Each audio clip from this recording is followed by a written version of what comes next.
I'm here. Like, we could start. I just don't want to. People don't understand that when the teacher is ready, it is a display of power to simply make people wait. I'm also doing social medias by taking a phone photo of my screen and then sharing that. Perfect. There we go. And that is my social media advertising. I could do a screenshot, but no. No, I like the vibes, the 1990s, the kind of mid-2000s vibes. Me most mornings. What? I could be here. I just don't want to be. Inju, welcome back. Inju, where have you been? We missed you yesterday. We could tell you weren't here yesterday because I had a really good time.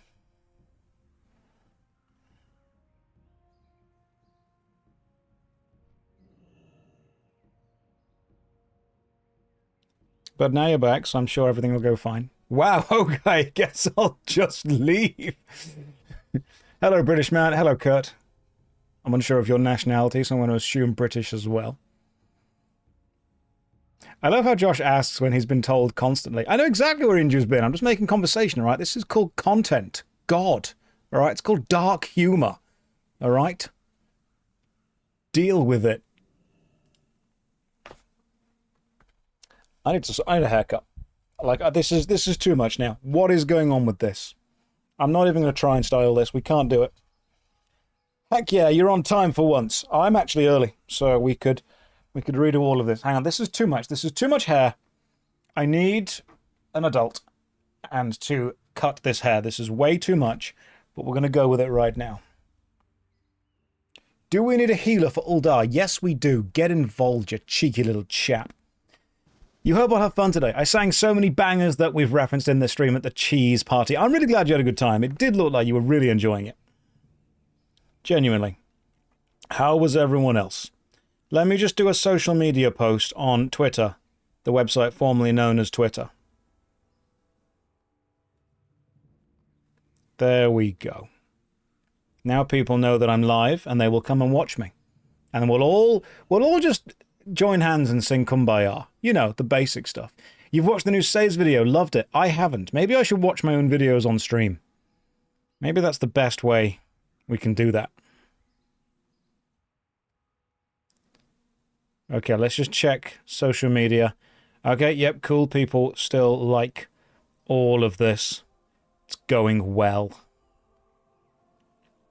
Yeah. All right, cool. So 5 minutes. We're going to do Uldaman today. So some of you get to be inside Uldaman with me. Be inside the dungeon called Uldaman. That's what we need. We've got a mage. We've got a healer. 2 DPS needed for Ulda. And we'll see who else we can get. All the men with me. Not all the men. That's greedy. Right, we'll leave some of them. Okay. Hollyhoof, you want a DPS? That is fine. Listen, some of you are actually slowly leveling out of the range that you can join up with me in dungeons. And what I think I need to do is there's two ways that I can deal with this. One is that I speed up and get to level 70 quickly so we can all do dungeons together. The other option is that I just kick everyone from the guild who is not at any moment within dungeon level range of me. Now, don't discount the first choice immediately. There's merit to it. It could work. You got Josh blasting in the car on the M62. Definitely my favourite of the M60s. Of all 10 of them, that's an absolute banger.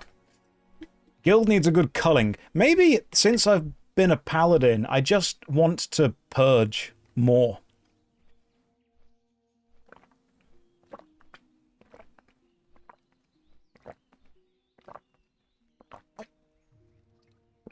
Franchi, are you keeping the DVD on? That's what she said. But no. No, that can be turned off. Shrek is too young to see what's about to happen. The DVD logo is turned off. If any of you are upset by that, you can blame Franchi.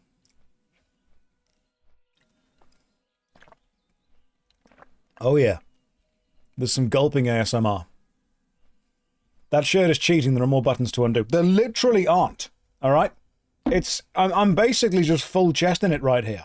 I've even dripped some of this drink onto me because this seal around the top is not sealed properly, but I was hoping to not draw anyone's attention to that. What I've got to do now is kind of lean like this.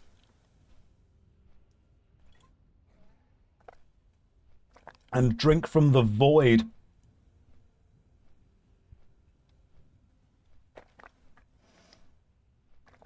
Like I'm just going up and down like a chicken. And then, what we need to do, hang on. Let me just go and, it seems the dogs have discovered the off button to the electric room. Yeah, none of that collar stuff. Okay, that's weak. I just electrified the entire bottom half of the house. It's like an Indiana Jones movie down there.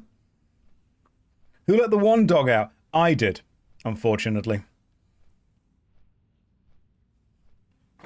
Right. You know, it's efficiency, you know? It's like Home Alone. All right, let's just... You know what? Fine, let's start with the controversial opinions. Home Alone, all right? He killed a guy. Kevin McAllister murdered a man. Now, I understand that the castle doctrine might kick in, and it was like, officer, I was defending my home, but he burnt a man's face off. He burned a man's hand. He hit a man on the head with an iron and a hammer, and then threw them down the stairs. That man is dead. He was tried as a minor. You know what? I agree. The problem with our justice system is that he went on to kill again. Kevin McAllister is the exact example of being soft on crime. He killed someone, he was released because, oh, he's just a kid, it's only fun. No. The entire series is about him murdering people. Home Alone 3, do you know what he did? He cut another child's face off and wore it as his own. You think that isn't Kevin McAllister in that film? It is. He just didn't want to be seen. There's a third? Exactly. You think there isn't, but there is. Are we remembering the same movie? Kevin McAllister is a mass murderer. Those movies, Home Alone, they're what he should have been to prevent murder. There's like 5. Is that a double-decker? Yes, it's a double-decker. Thank you, heel to the balls.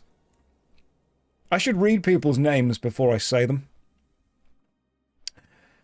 And you know what? Whatever you're into. Whatever floats your boat. Or in this case, stamps it and sinks it.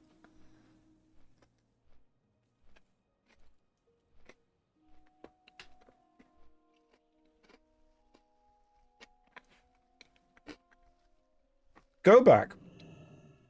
Double-deckers take a while to chew because of the nougat. Go back and rewatch Home Alone. But watch it through the lens of you are a detective, attempting to recreate the crime scene. With the balls, you have varied tastes. On one day, Dom S&M. On the other day, I just identified chocolate bars. On Wednesday, both. That really would be a crunchy. Ooh, okay, hang on, chocolate bar puns. Chocolate bar puns. I wonder what you've got in your bag of Twix. There we go. I bet somebody would pay you 100 grand for that. Oh, God, I'm on fire. Right, we're 5 minutes in. God, this is the best stream of the year. That was it. We peaked. It's all downhill from here. Although, thank you for being here, heel to the balls. It's appreciated. Tell you what, though, you stamp on those balls too hard, there'll be a bounty on your head. Oh, Coke Goat, stole that from you, wholesale. It's certainly given you a boost. Oh, goodness me. Some of you guys are thinking, these puns are awful. How dare he milk it? Dairy milk? I fit that in between the end of one sentence, conglomerating the word dairy into dairy, and then milk it. And, oh, God, there are layers. There are more layers in this than a ripple. I'm on fire. You should be behind milky bars. You might be, depending on how well healed the ball goes. This is amazing. This is absolutely amazing. Nothing can top this stream. Absolute cinema. Inju's like, does anyone want a free mod? Unfortunately, Inju, I do. I'm sorry. I'm trying to think of a chocolate pun related to that. Okay, cool. Let's do this. Who are we waiting for? Right, we've got the Draenei Mage. Thank you for making me wet, as in giving me lots of water. Appreciated. What I'm going to do is give you guys... I've got... Oh. Oh. Palo, I just wanted to try and cast Blessing of Wisdom, but you've already got Blessing of Wisdom. 20 mana. That's what I can do. Palo, are you... You're as good as me. Oh, no. Oh, damn it. Now I feel like I'm in second place. Okay, cool. Palo, do you want to go with Devotion Aura? You have improved. God damn it, fine. Palo, could you use Devotion Aura, please? And I will stick on Retribution. Are we okay with that? And is it only one blessing per paladin? Yeah. Oh, hang on. Players may only have one blessing on them per paladin at any time. So, can you have 2 paladin blessings on you, provided they come from different paladins? You both all use a different blessing to stack effects. Okay, brilliant. So, you can put the Blessing of Wisdom on, and then I can put the Blessing of Salvation on, which means that they are less likely to draw aggro. So we've then got everyone that's both wise and salivated. And we can also... Does that mean that you and I can bless each other differently? So, like, we can... If you put Blessing of Wisdom onto us, I can put Blessing of Kings on you, and you can Blessing of Sanctuary on me, and... Oh, hang on. Kings. Players may only have one blessing on them per paladin at any time. Well, I've got that. So, I can put Kings onto you... and onto me, and then you can put Sanctuary onto me. God, this is going to be easy. So, Palo, could you put Blessing of Sanctuary on me? Is that possible? Do you have that? It's okay if you don't have that. Sanctuary is a talent. Right, fine. I will Sanctuary up me, and then I can Sanctuary you as well, Palo, just in case. That way, what you can also do is put your own Blessing of something else on. Right. Are we ready? In fact, you know what, Palo, if you could just keep Blessing of Wisdom on, like, everyone, that would be amazing. Thank you. Right, let's go. Pala, if you could be the Blessing of Wisdom giver, everyone is then going to have so much more mana. I can then keep Blessing of Salvation up on everyone, and Blessing of Sanctuary onto me, probably, and you. He would probably want Kings and Might. That's true. Kings and Might. So I can do Kings. If you put Might onto yourself, I'll give you Kings.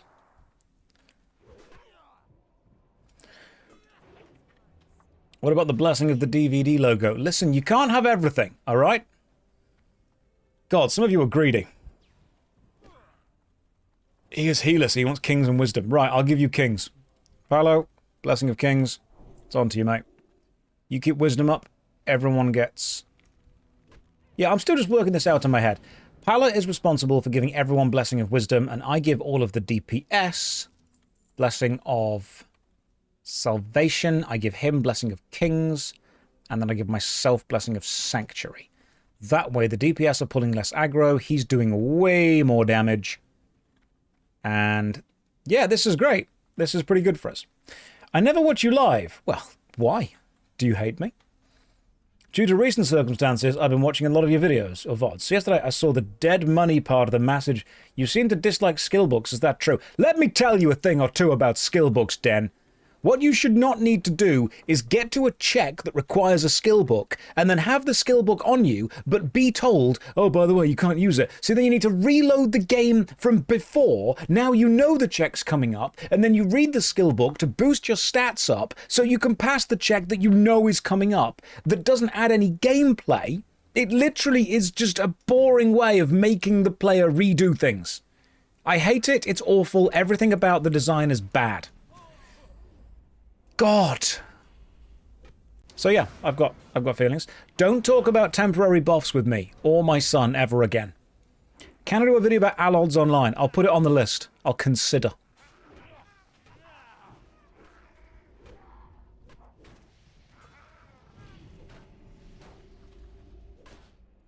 Right, so we've got blessing up, righteous. Oh yeah, sorry, I forgot about righteous fury. I've been tanking on my own for a moment. I was doing some self-tanking, a little bit of stanking. So Righteous Fury's up, both the blessings are up. God damn. This is going great.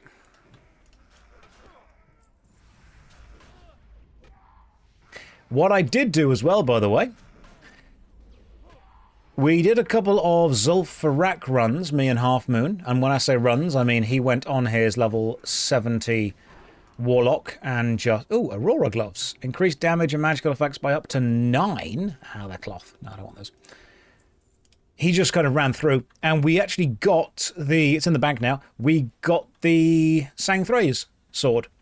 So we have got the level 44 Protector sword for as soon as I'm able to actually wield that. And then we can also chuck a Spell Power Blessing onto it. So just, you know, good stuff. You know, just really generally good stuff that I'm feeling happy with. Yeah, he just cast GM Death Touch onto everything. It was really useful.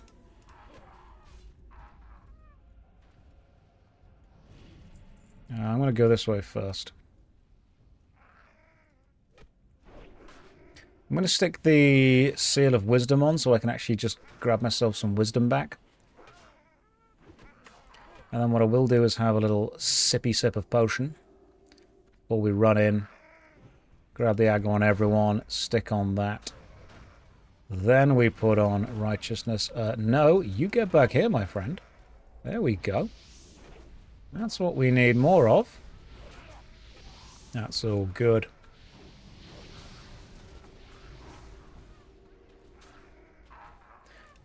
I'd say this is going pretty well so far. I'm feeling pretty good. Troll swords were pretty cool. Crazy that Josh has the Zul'Farrak swords on every alt. Turns out it's really easy to get them. You know, you just need to turn the streamer client on. I think that's what a lot of people are forgetting. What I consider non-gaming content, if I had to restart YouTube, I would do fitness content, because there is a huge amount of potential in middle-aged men's fitness content. I think I've kind of aged out of the whole young blood looks maxing phase, but I could absolutely 100% do... Can we go here for the quest? We can indeed. Let's get you some questy quest stuff.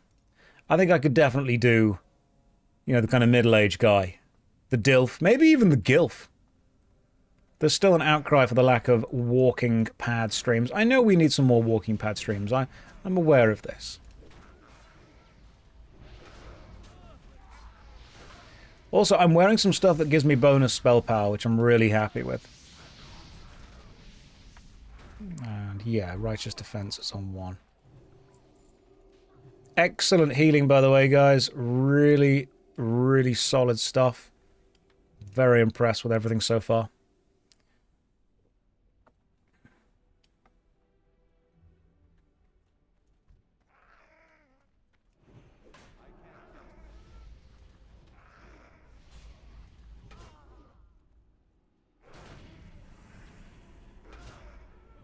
You tried so hard not to write something wrong. Do it.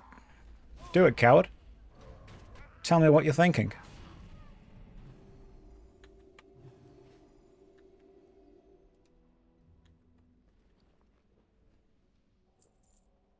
Now, I will need feedback from my team at some point.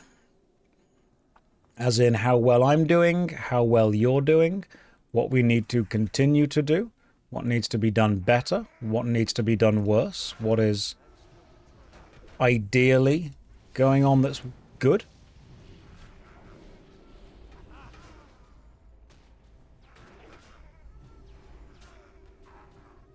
There really is no spell plate until, like, Lower Blackrock Spire. Oh, god, yeah, it's... Ooh, oh, hang on. Boots of the Bear. Armor, stamina, stamina, strength. That is just a straight-up upgrade for some blue shoes. Blues. I'm going to need those. And I'm going to equip them. Plate armor, more armor, stamina, stamina, strength. Oh, yeah, that's just beautiful. That's just some good boots right there. That's boots for me.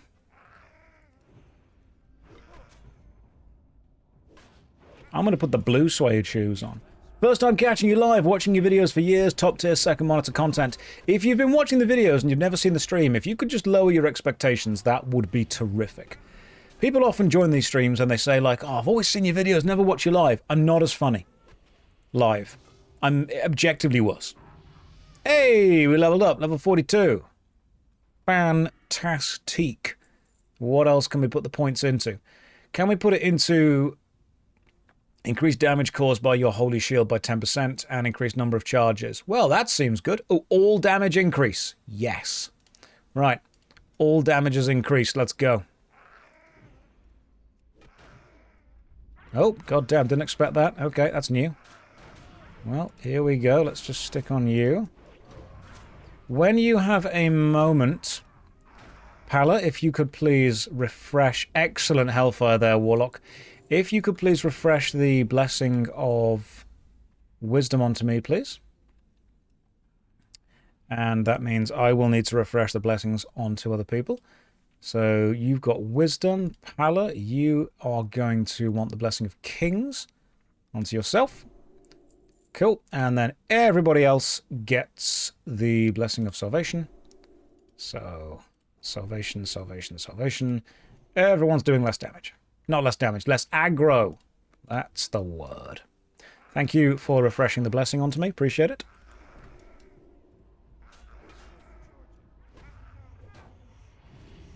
I am learning. How do you get the Scarlet Crusade Tabard? You kill a lot of the enemies in the Scarlet Monastery. It's difficult to do, but it turns out it's really easy when you're a streamer and everyone wants to run dungeons with you all the time. Let's go back to the dwarves. Right, back to the dwarves it is. Yes. Oh, hang on.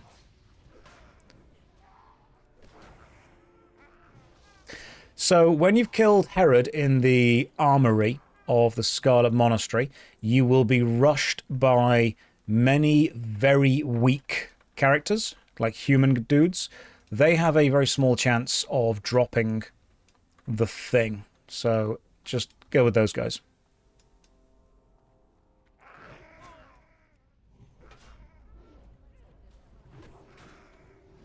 You watch the full streams the day after because I don't have time to watch them live, but I've got some free time. Keep up the whelming streams. Zothra, I'm glad you're here. What would you change about the live streams? You've obviously got a lot of knowledge, a lot of input. What do you think's wrong with them? Give me some... I'm crowdsourcing information.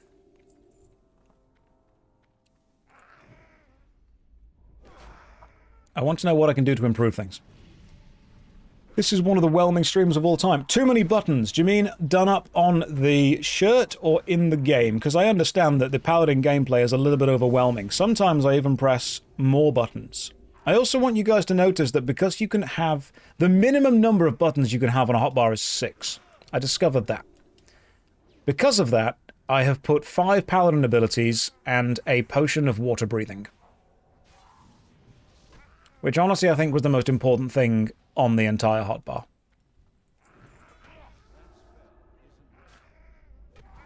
You're in my top 3 British people. That's very kind of you. Do I want to know who the other 2 are? Finally joining a live stream. Welcome in, Cozy. How are you doing today? Hopefully you're having a lovely day. No, that's too much expectation. Hopefully you're having an okay day. Like, maybe things haven't gone exactly, but they're okay. You know, we're on track. It's the best way to look. There's a lot of pressure when someone says, have a lovely day. I'm like, well, what if they don't? What if the day isn't lovely? What if it's challenging? I hope today just kind of keeps going. For a lot of you. Not all of you. That's a threat. You know who.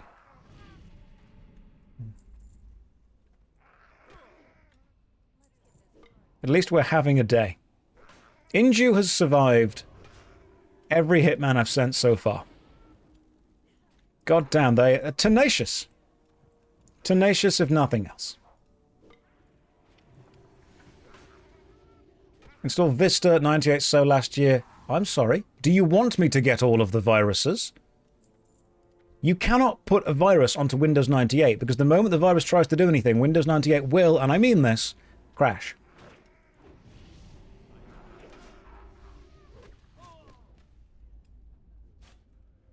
Giant Club of the Tiger. Main hand mace. How does it look? It's just a big stick. I'm good.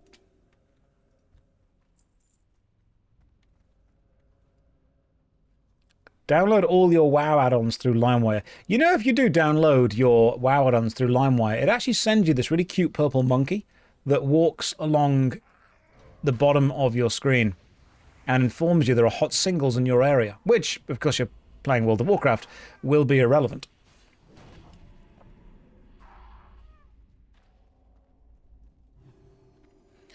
Right, grab the quest. Whoever needs it, I will get the part of the...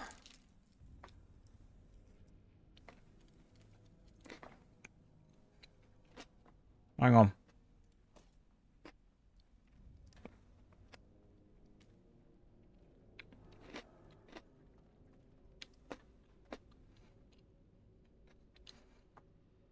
Right, you want to talk about min-maxing?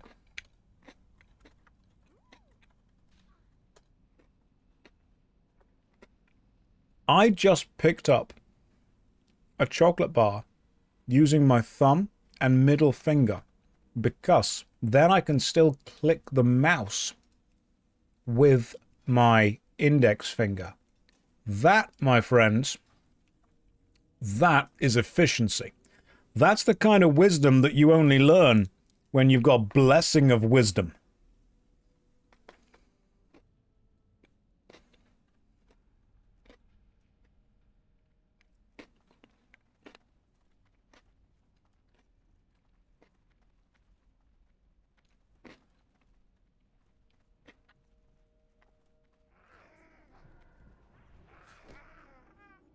Maybe the real hot singles were the friends we made along the way. Well, that is usually how it starts. The time you took to explain that erased the time it took to do it. No, because I was multitasking.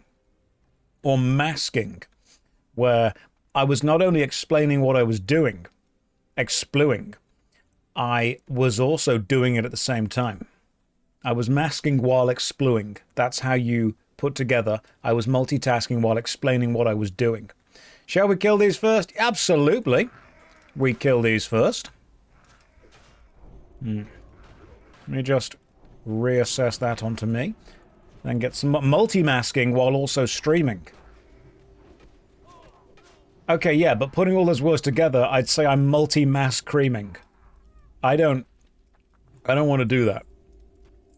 I think that in Britain you need a license for that. I think it's illegal. Unless you're in certain... Is this anyone's first time in the stream? I think I need to apologize.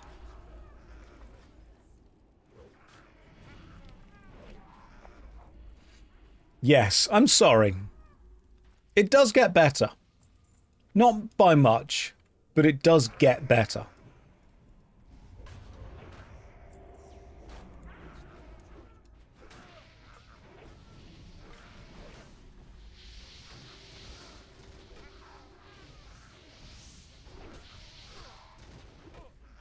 Save it for court.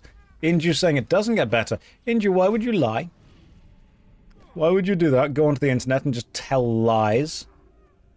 God, people are going to think that I'm not very good at this. 10% better like the 10% off code. You mean for the drink that you should all be drinking, which is Gamer Subs, which is what I'm drinking. Okay, let's go. Doing good. Doing very well, guys. Just so far, the team are absolutely smashing it. I mean, I'm feeling comfortable with it. How's everyone else feeling? You guys feeling good with this? Like, I'm feeling good. We all good for blessings and whatnot? Salvation, still got 2 minutes left. Sweet, you get that special beam going on. You love violence. Violent, it's great. Let's all sort this out for the big lady that's going to pop through here. Oh yeah, I can have a drink, can't I? Have a little sip of wine. Have a little sippy soo. You hope I'm doing all right. Have fun. I am doing all right, and I will have fun. I'll do both of these things. Don't you threaten me. God, I'll do it, okay? Fine. What if I were to unleash Seal of the Crusader onto you? What if I were to do that, though? What if you were to then take extra holy damage? What if I were to then put Consecrate on the floor and then use Holy Shield, so I'm doing loads of holy damage all the time? What if I were to make sure that I've got Seal of Righteousness on my hammer, so I'm doing additional holy damage with that? God damn, there's so much holy damage! Too much holy damage, if anything. And then one of the mages managed to pull off me. God damn it. Oh, the Iron Shod Bludgeon. It's a strength and stamina stick. Seems good for a druid, but I don't need that.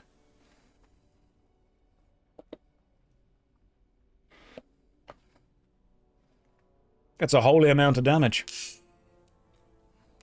Josh, what's the worst piece of advice you've ever received?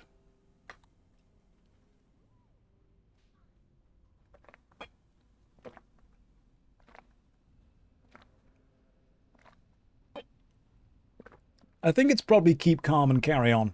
Because I've discovered that if you do that, nothing changes.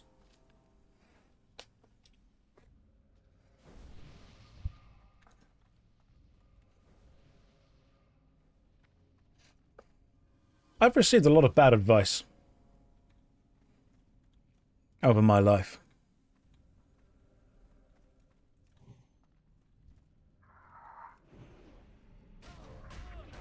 A lot of bad advice.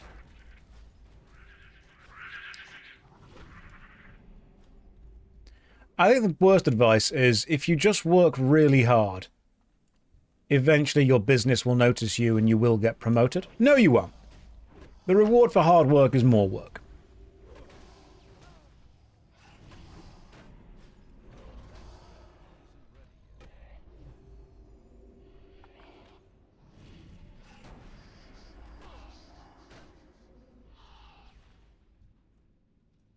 Right, we all doing good? No one's dead yet, so I would say, yeah.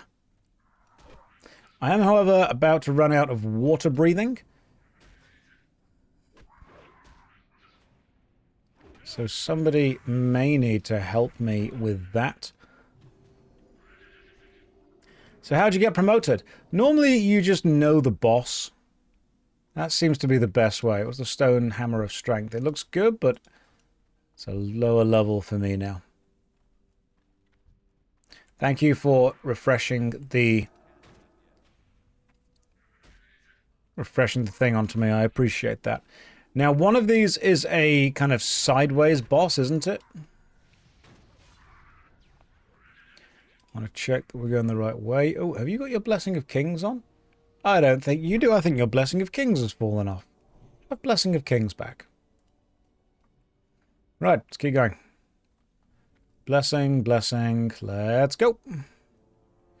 We want to go this way and then right, I think.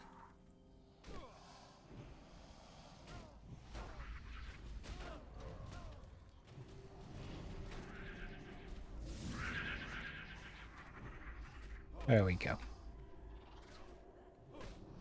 You ever work so hard at your job the customers love you and the tips are up across the board, so management decides to give everyone on the tip staff a 35% paycheck to save money and justify it because they're working hard on tips. Tips are a way of making up for a company not paying you more, which I think sucks and should be illegal. And I don't want tipping culture to come to the UK because tipping isn't culture. It's just a way of corporate greed offsetting all of the actual need to pay people onto the customers, which isn't what should happen. But that's just how I think. You know, you might think differently. You shouldn't, but you might. Would you like to pay this person extra for doing the job that they are paid to do simply because we aren't actually paying them enough? No. I want to be able to pay this person extra because they went above and beyond and did an excellent job, and I think that does deserve a level of recognition, but I don't want to feel that I'm picking up the slack that you, as the business, are deliberately leaving and making it my responsibility. You're putting the onus for paying your staff onto me, and therefore the guilt of your staff not being able to make a living wage onto your customers. Pay your staff a living wage, pay your staff a decent wage, charge your customers what's fair for the service you are providing, and allow your customers to choose, if they wish, with no guilt, to provide extra money to the staff if they want to.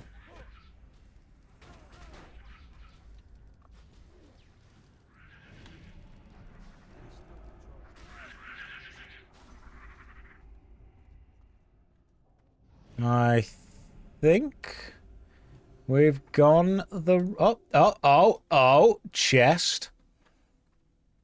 Oh, hang on. Have I changed the looting back? It's group loot. Fantastic. Sorcerer's Sphere of the Whale. That's not for me.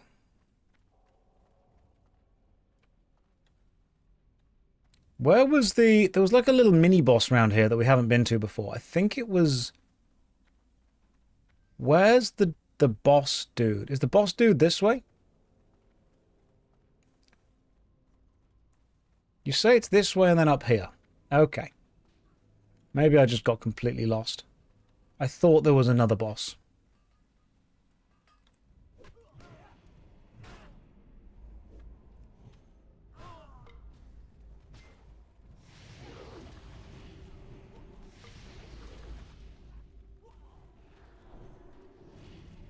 I need the Obsidian Sentinel too. We will do every type of boss, don't you worry.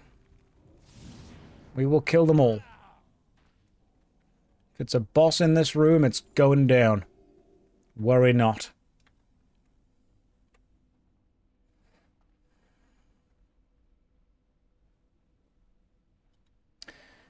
There are some businesses in some states that deliberately underpay their workers and effectively pass on the responsibility of paying their workers properly onto the customer, which I think sucks and should not happen.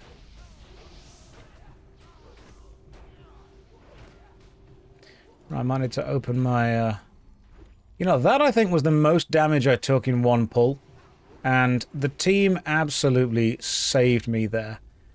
I think I'm going to start to learn that I can be a little bit more aggressive with what I'm doing.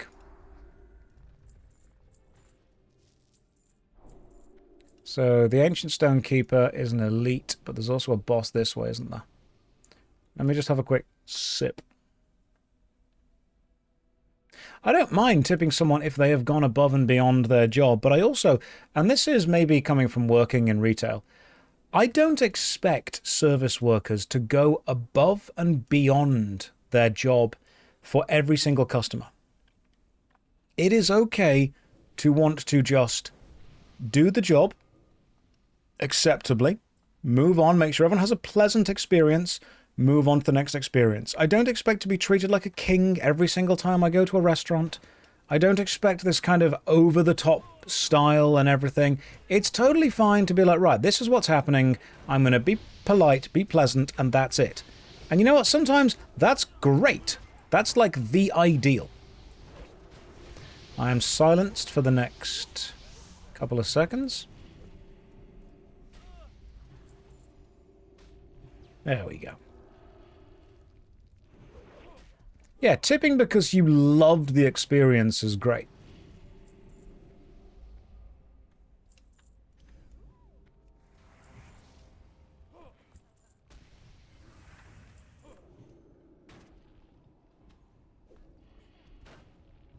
Let's see if the Stonekeeper drops anything. I think it can drop something.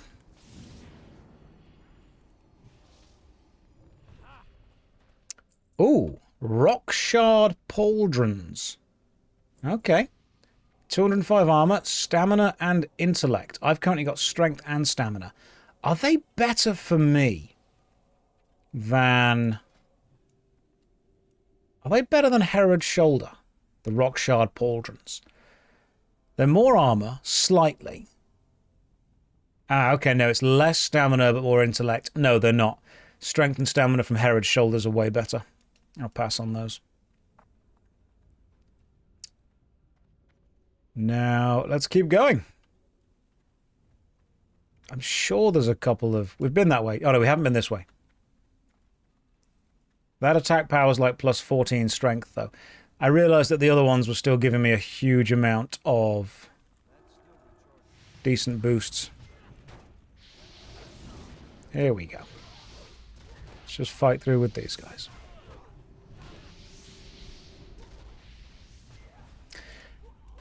Now, I can see in chat, someone's written, I had to tell a waitress off because, you know, she was hovering near me all the time, making the eating experience weird. I think sometimes a lot of hospitality workers are almost pressured into doing that by their managers.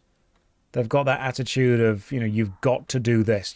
You must check up on the customer every 5 minutes. You must do that. If you don't do that, you are being negligent in your duties. And that's just not true.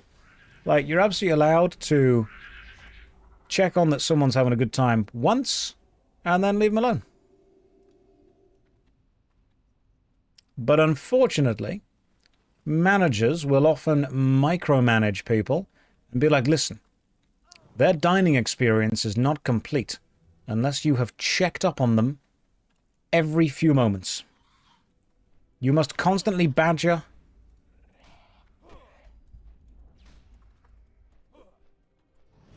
the customer to check. Does the UK have tipping culture? It's kind of insidiously creeping in. I think what's happening in the UK is that while there isn't necessarily tipping culture, a 10% service charge is normally added onto the whole cost of food without it being... Let me just grab this guy. Without it being asked for. You can ask for a service charge to be removed. It's not always the done thing, but you can. That's fine. If you accidentally pulled something, we deal with it.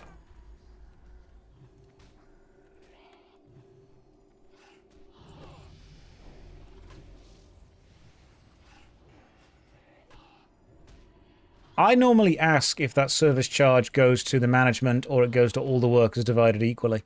And normally it will go to all of the workers divided equally. Right, which boss next, guys? You guys know this dungeon better than I do. Someone pinged on the map which boss you would like to go to. Ping it on the map, and we'll head over. I see where we're going.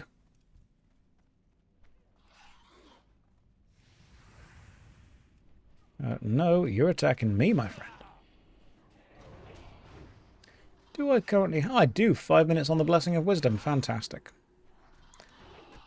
I don't think anyone else needs the Blessing of Salvation reapplied right now. I think we're all good.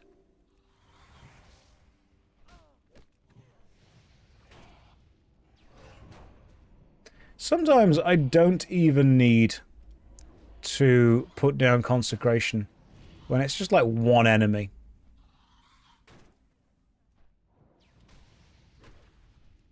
Sometimes I do need to put down Consecration when it's one enemy. Not going to worry too much about having one bat go and attack the DPS. I'm pretty sure they can survive that. If people ask for the service charge to be removed, people often do feel like a dick because you're looking at the person that some of it's going to, but not all of it.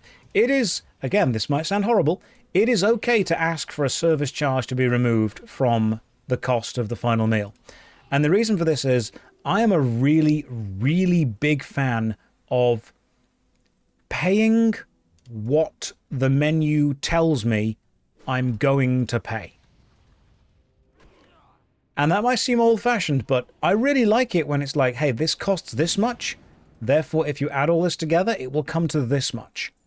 And then at the end of the meal, you're like, okay, I know exactly how much stuff is going to cost because I mentally added it all up, and that works. That, to me, it just feels like it should work, all right? It should just work. Upfront value statements. If that's a good way to push it, then yeah, we just say the upfront value statements. That's the way that it should work. Maybe it's just easier. Maybe I'm just weird. Right, you guys ready? Just doing a quick ready check. And then you go to the States and they're like, we don't add the taxes on. I'm like, well, maybe you should. Because right now it's a little bit confusing that you haven't, to be honest.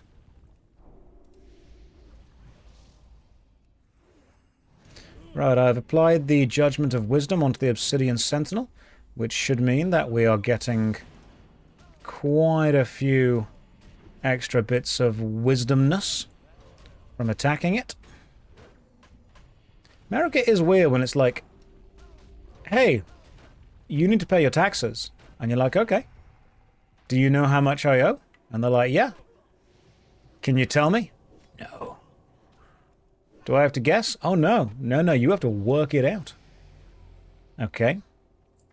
What happens if I get it wrong? Ah, jail. Right. Well, could you just tell me how much they are? No. No, it's like a Where's Wally. You've got to find the right number, but the failure is jail.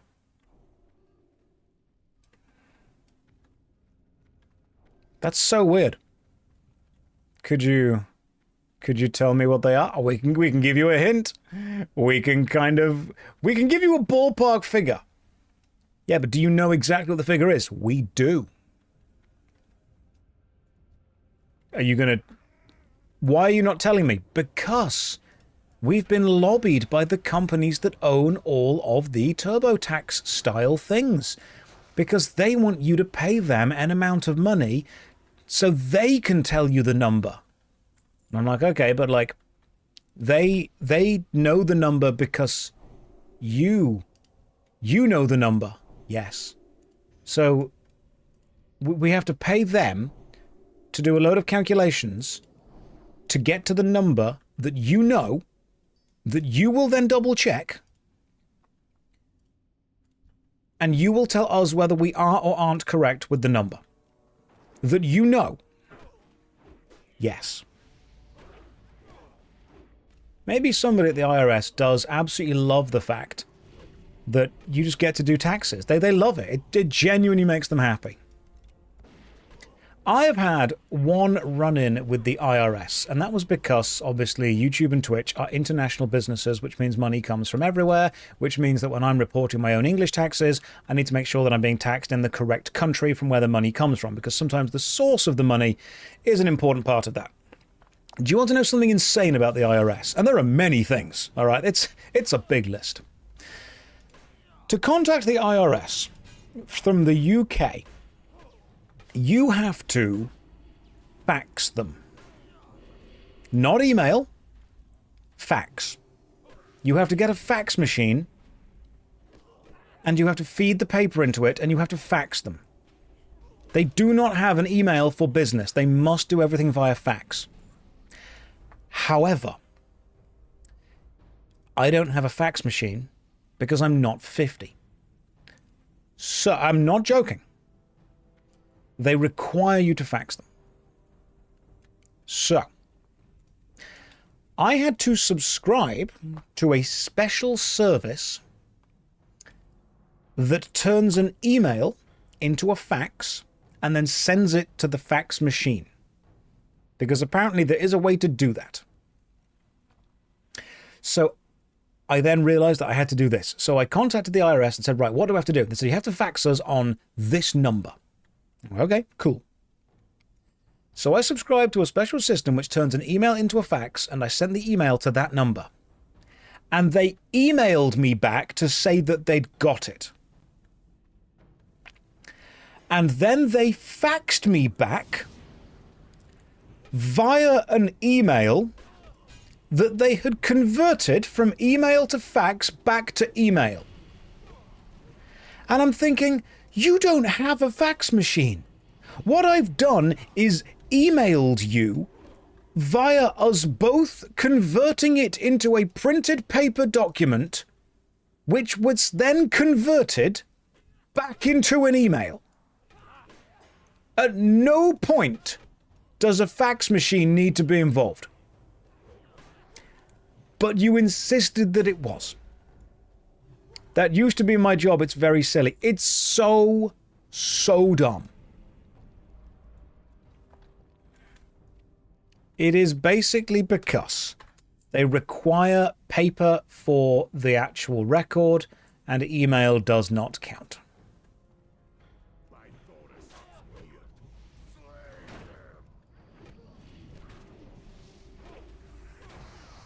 Right, you should have the judgment increased on you now. You know, I think I'm tanking okay. I think I'm doing all right. Not perfect, but I definitely think I'm doing okay. It's so stupid. Ooh, the Ember Scale Cape. Oh, hang on. Stamina and Spirit. I've already got That's just better, isn't it? Right, Ember Scale Cape. Ah, hang on. That's why I didn't take it. It looks lame.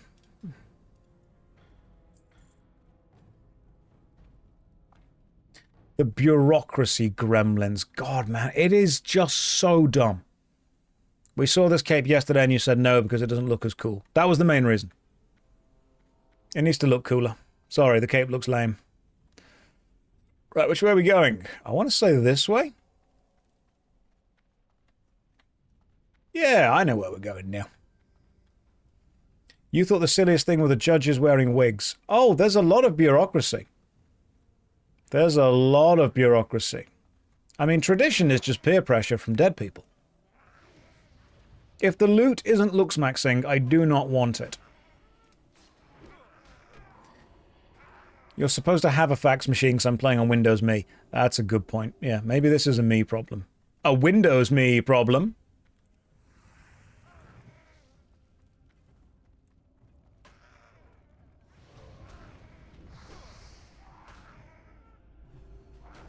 This is the first time I felt that humans need to be replaced with AI without feeling bad about it. I don't think that any individual person that works within these systems is necessarily at fault. I feel that a lot of them are held back because everyone else above them says that they have to be held back by everyone else above them. But I do think at some point you need to pay someone to think. Because some people will say, oh, we do it that way because we've always done it that way. Now, that's tradition. That's just the way we do things. Right, we're going this way, aren't we, for the little secret boss kind of thing? Because someone will say, can we change this? And their boss will say no, because their boss has said no, because their boss has said no, because their boss has said no. And when you go higher up these scales, you stop questioning your boss because you realize that your boss liking you is more important than you being good at your job. So eventually someone will say no because they just personally don't want a thing to happen. And then nothing will change. Normally because you get old people who don't want to change the way systems work. And I know that because I am an old person who doesn't want to change the way systems work. Now, sometimes it's very important that you know why things work. I believe there is a logical fallacy or a logical lesson called Chesterton's fence, which basically says, don't tear down a farm fence unless you know originally why it was built. Because otherwise what happens is you end up destroying things that very much need to exist for a reason.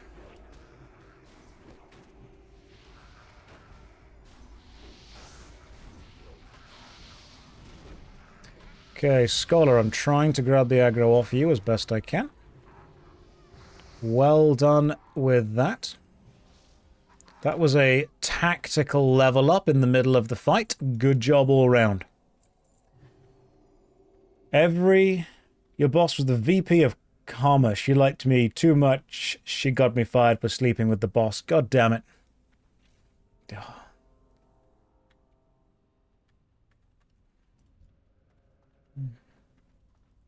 There's one more Trog you're in combat with.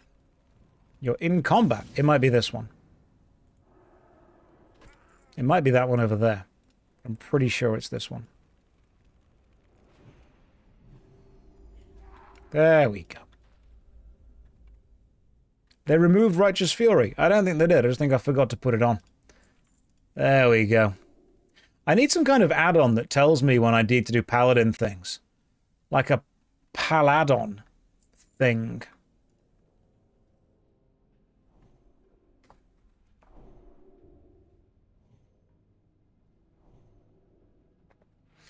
You're convinced the IRS was made so the government could be petty over money. Well, this might surprise you to hear, but most people who join the government do it because they want to have a sense of power. Now, some people probably like the whole helping other people vibe. I'm not saying that everyone's against that. Some people, probably good people. But I've met a lot of people in positions of power, especially minute positions of power, that end up being a little bit silly with it. You know, a little bit over the top. They often say, if you want to see what someone's like, give them a little bit of power. Not a lot. Just a really small, inconsequential amount of power.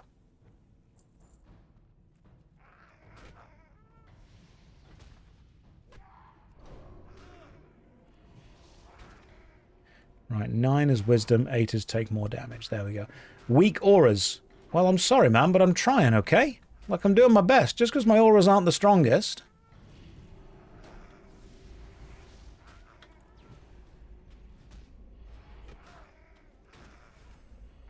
I'm still learning to tank. Okay, I've not done too much. You haven't got to come in here and insult me. Don't aura shame.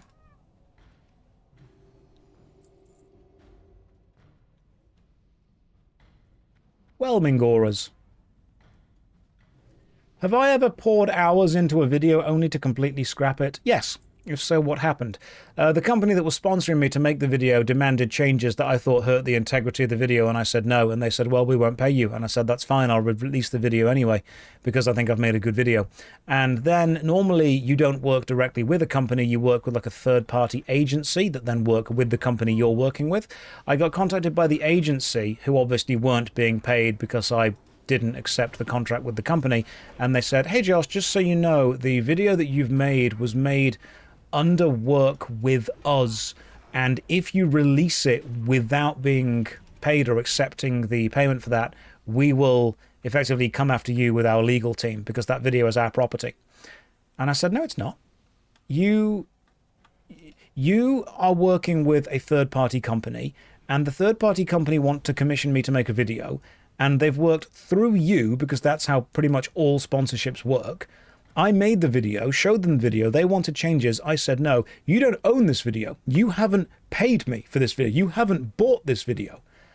Even though the company said we're not going to pay you, I still want to put it out because I think it's a good video. The problem is that if I put it out and the company don't pay me, then the agency don't get paid either, but the video still gets to exist, so the agency have made nothing. So the agency have a vested interest in holding the video back from being released. So I basically turned around and said, so you're saying that if I put this video out that I like, you are going to make my life legally difficult because you want to claim ownership over a product you have not paid for? And they were like, pretty much, yeah. Not in as many words, but yes. So, yeah. That way, what was the video? It was a video about MapleStory. And you know what? I actually said very positive things about MapleStory. MapleStory, cracking soundtrack. Absolutely cracking soundtrack. Good game, generally enjoyable experience. I had a good time playing MapleStory.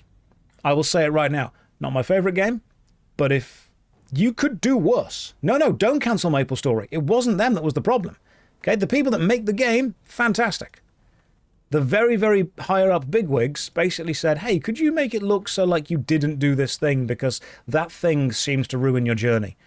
And I said, well, that thing did ruin my journey because that was a thing in the game, and I think maybe you should address that. And they were like, yeah, but the video would flow better if you didn't do this. I'm like, yeah, it would, but I did.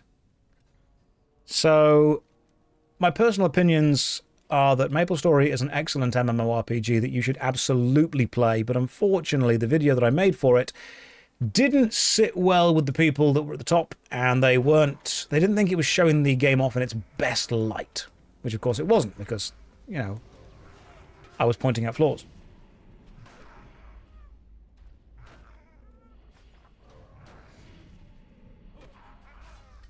So what I've done now is I have a clause whenever I work with sponsors, and I say, listen, you're paying for my time, not my opinion. If you are confident in your product, because always sponsors contact you, they're always like, hey man, we love your stuff. I'm like, okay, do you love my stuff? Because if you really love it, then you need to be confident that I'm going to give you something that's fair. The only reason that I send sponsors, if I ever take them, an advanced screening of the video, and I explain this to them, is to check for legal or objectively incorrect information. Like if I say something in the video that's just straight up illegal and is going to get them in massive trouble, then yeah, I'm happy to take that out. But what I'm not going to say is things like, and this is my opinion, this is what I think, this is what the company think, and just change it around. If they say, hey, could you be less mean to this aspect? I'll say no. And whenever companies have approached me and said, we love your stuff, we like what you make, we want to sponsor you for a video, I say, right, you're buying my time, you're not buying my opinion. Are you comfortable with that? If you're confident in your product, if you know what I can do, then I'm going to be fair.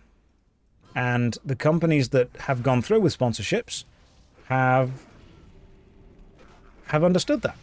RuneScape, Guild Wars 2, Path of Exile, and Albion Online, who were, I will say this, absolutely one of the easiest companies to work with. Jagex and Albion Online are phenomenal. In fact, to be fair, Jagex, ArenaNet from Guild Wars 2, and Grinding Gear Games, who probably had the fastest email response. They were brilliant. The Druid Path of Exile video was so good. I had such a good time making that. Genuinely had a really fun time. So whenever companies approach me, I guess to me, if a company approaches me and they're like, hey man, we'd love you to do a video of our game, I'm thinking, do you want a review or do you want an advert? Because a review is going to contain negative stuff as well.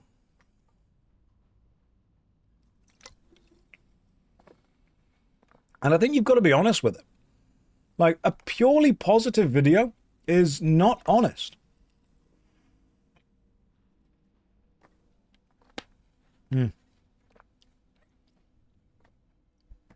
Marketing does not need to be positive. Marketing can be honest and negative. Sometimes it helps if it is.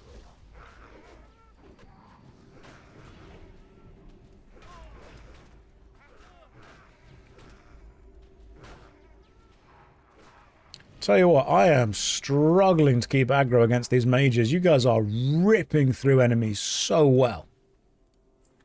I need to get some Blessing of Salvations up onto you guys, because you are destroying this. No, hang on, let's get some Salvations up. Blessing of Salvation decreases the aggro generated. And obviously King's onto Pala, because Pala can just stand there and wreck whatever he wants. It would be hilarious if a sponsor asked you to be more of an asshole. So...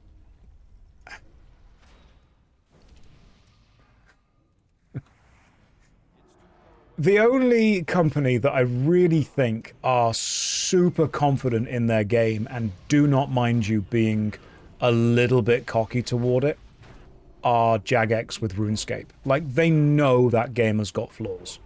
Like, RuneScape ain't perfect. It's very, very close for what it's trying to be. But we know it ain't perfect. And Jagex know it ain't perfect too. And what I appreciate is the fact they've got a real good sense of humor.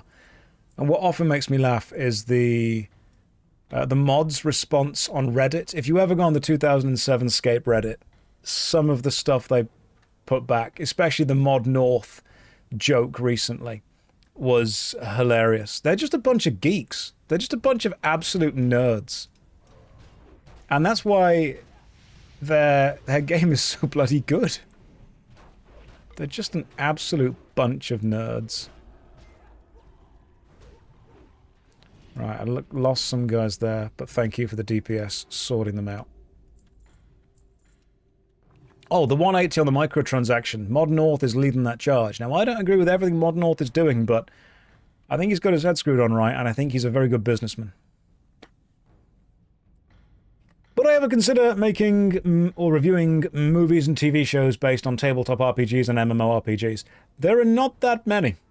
Like, we've got Dungeons and Dragons, and then Path of Exile, the one with Jason Statham.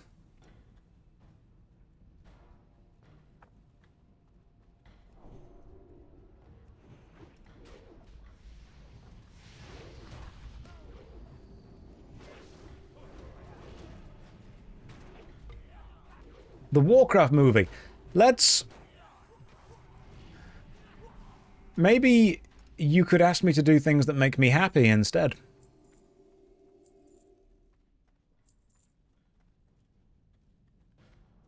Yeah, Warhammer's Games Workshop. I wouldn't touch Warhammer with content creation. Anyway. Games Workshop have more lawyers than I would know what to do with. And the amount of lawyers I would know what to do with is one.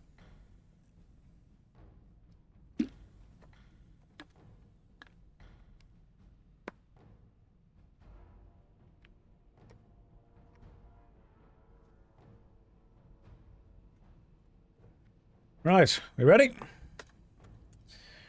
Remember to stay away.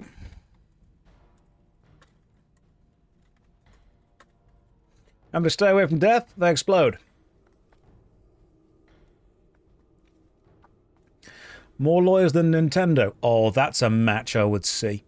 Nintendo versus Games Workshop would just be real life Tau versus Space Marines.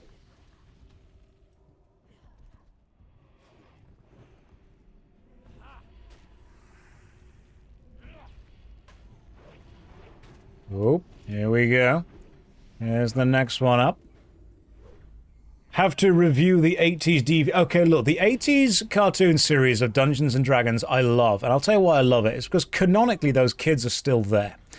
So the 80s Dungeons & Dragons TV show where they go on the roller coaster and then they get stuck on the roller coaster and they're like, a Dungeons & Dragons ride. Oh no, Tiamat the Dragon's here. There was meant to be something like 20 episodes for that show. Only 19 ever got aired. And the final episode was meant to be them, leaving the Dungeons and Dragons realm. It never happened. Canonically, those kids are still there. That show never ended. In fact, if you go and watch the Dungeons and Dragons Honor Among Thieves, the latest film, there's a cameo of those kids. Who's seen Honor Among Thieves? It's a good film. It's a really good film. I really enjoy it. If you watch it, you will realize when they go to the challenge kind of pens area, and you've got before they dive into the mimic area, look at all of the teams of people that get raised up. One of the teams of people is the kids from the TV show.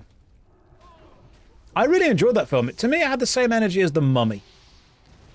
It was just like a fun little thing, Those kids are in Dragonlance. Isn't Honor Among Thieves in the Forgotten Realms?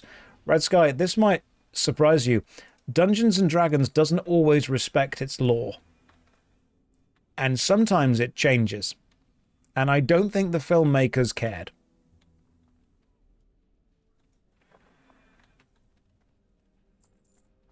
I know. I'm shocked too. Shooketh. Absolutely shook. I am looking forward to the day that I get my special shield toss. The kind of throw your shield at the enemy vibes. That's what I would like.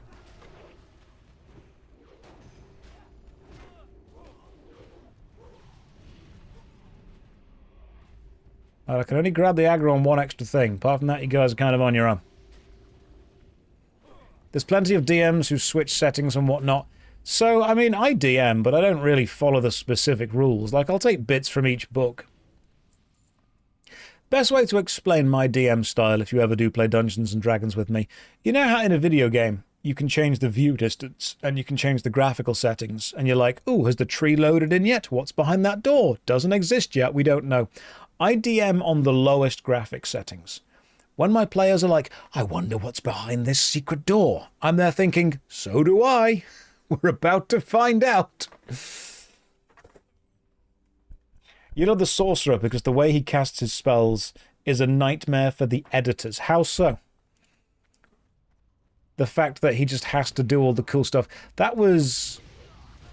I liked his entire role, to be fair. I thought it was a decent role. Right, so I've currently got... What's the thing I just put onto myself? That's the one. Blessing of Wisdom onto myself. We've made pretty good time with this, by the way, guys. I'm really impressed. I'll be up to Zul'Farrak soon. Josh, what are my current weapon and shield? I have got the Hand of Righteousness from the Scarlet Monastery, and I have got the Aegis of the Scarlet Commander, again, from the Scarlet Monastery. Way fewer drinking stops. Are we ready, team? Right. Let me just reset myself. Let's get Blessing of Kings up onto you, because I know you want it. I'm not too bothered about aggro on this one, because, like, you're gonna get aggro at some point. Finally, one hand and shield. Oh, yeah. We got the regalia going on. We are looking like an actual tank. I have taken after the Scarlet Monastery, which I think is the best way of taking after them as a tank, because we're only slightly bigoted. Just very slightly. Right, so what I want to do is get Consecration down, then put Seal of the Crusader onto myself, then unleash Seal of the Crusader, which increases the amount of holy damage the enemies take. Then I want to make sure that I've got Seal of Righteousness onto myself, so each attack is doing extra holy damage. Then bring all the enemies close and keep Consecration up. This is lovely. We're doing okay. So Seal of Righteousness, Unleash, Consecration, Holy Shield. Great AoE there from the Warlocks. Running out of mana, so I'm going to put Seal of Wisdom on very briefly. And, oh, okay, cool, there we go. We got the ring. 8 of 50 armor. That's better than what I was wearing before. 8 intellect and plus 8 spirit. That's... Who's that good for? Intellect and spirit. Is that a shaman? That seems decent. That's good for me. Do I need spirit? What is spirit? Increase health regen while not in combat. Increase mana regen while not casting. I'll need it, just in case. Oh, we got the Black Forge gauntlets. Interesting. They look pretty cool. I'll loot that, see if I get it. Right, what do we got down here? They are not better than my current ones. Wicked Mithril Blade, not bothered about. But I did get a better ring, which is lovely. Yeah, Spirit's kind of useless for tanks, which is a real shame. Because if you have a look at what I've got, I either replace stamina and spirit with intelligence and spirit, or I replace stamina and restore 3 mana per 5 seconds. I think I want to keep the restore 3 mana per 5 seconds, but I think I can probably replace 10 stamina and 4 spirit with 8 intellect and 50 armor. I'll replace the Dragon Claw ring. See what happens. Physical damage reduced quite substantially. Intellect is increased mana by quite a bit. Yeah. Afraid I can only one run. I'm behind on chores. Thank you for the run. Thank you for the run. That was lovely. Now, do we want to do another Alderman, or do we want to attempt something more difficult? We can do this again. As Paladin, it's best to go with armor, stamina, and intelligence. Yeah. But this ring has 50 armor on it. So 50 armor and intelligence, I think, is going to be better than no armor and 10 stamina. Oh, Maraudon. Let's have a look, see what level Maraudon roughly is. See if we can do that. Oh, 40 to 52. Zul'Farrak's 42 to 50. 44, Scarlet Cathedral. I don't think there's anything else from the Scarlet Cathedral I need. Older Man, I'm closing in on the cap of. We could try Maraudon. Possibly, yeah. Maraudon is Suicide as a tank at 42. Okay, right. I don't want to go to tank dungeons until I am, honestly, beyond the level that I need to be. Mobs in Mara are 45 elites. Okay, so what I need for Maraudon is, or Maraudon, I probably want to be around level 48-ish. Lay part of Maraudon is a bit scary. Zul'Farrak is a safe zone. We've done Zul'Farrak. I could probably give Zul'Farrak another go. We could see how well we can do that. I think I might struggle tanking the end of it. Because I've been doing some Zul'Farrak runs with some other guys who were way more geared than me. This is the wrong way. We'll do this again.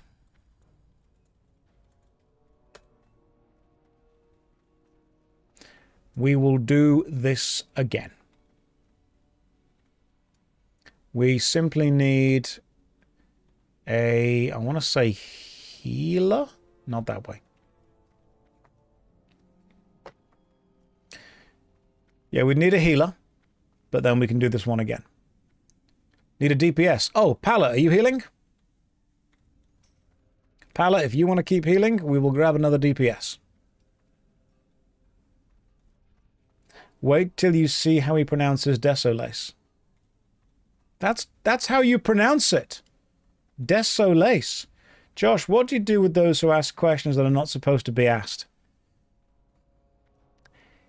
If you ask the correct questions, there are a couple of things that you need to do to escape the Matrix. One of them is ask the questions that shouldn't be asked. The next is rip the tag off a mattress.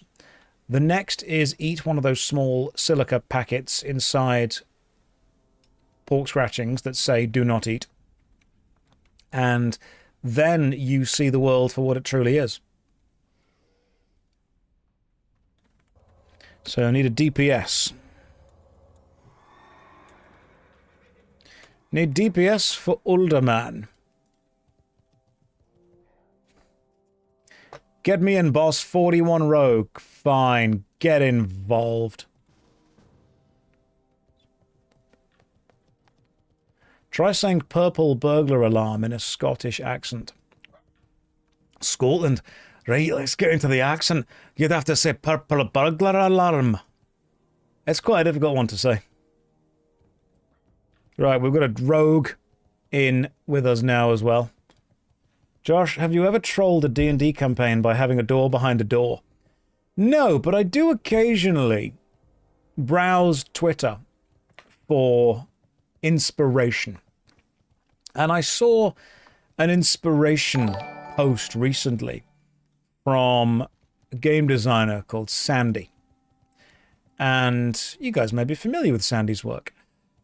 And Sandy's, one of his favorite traps is going down a hallway.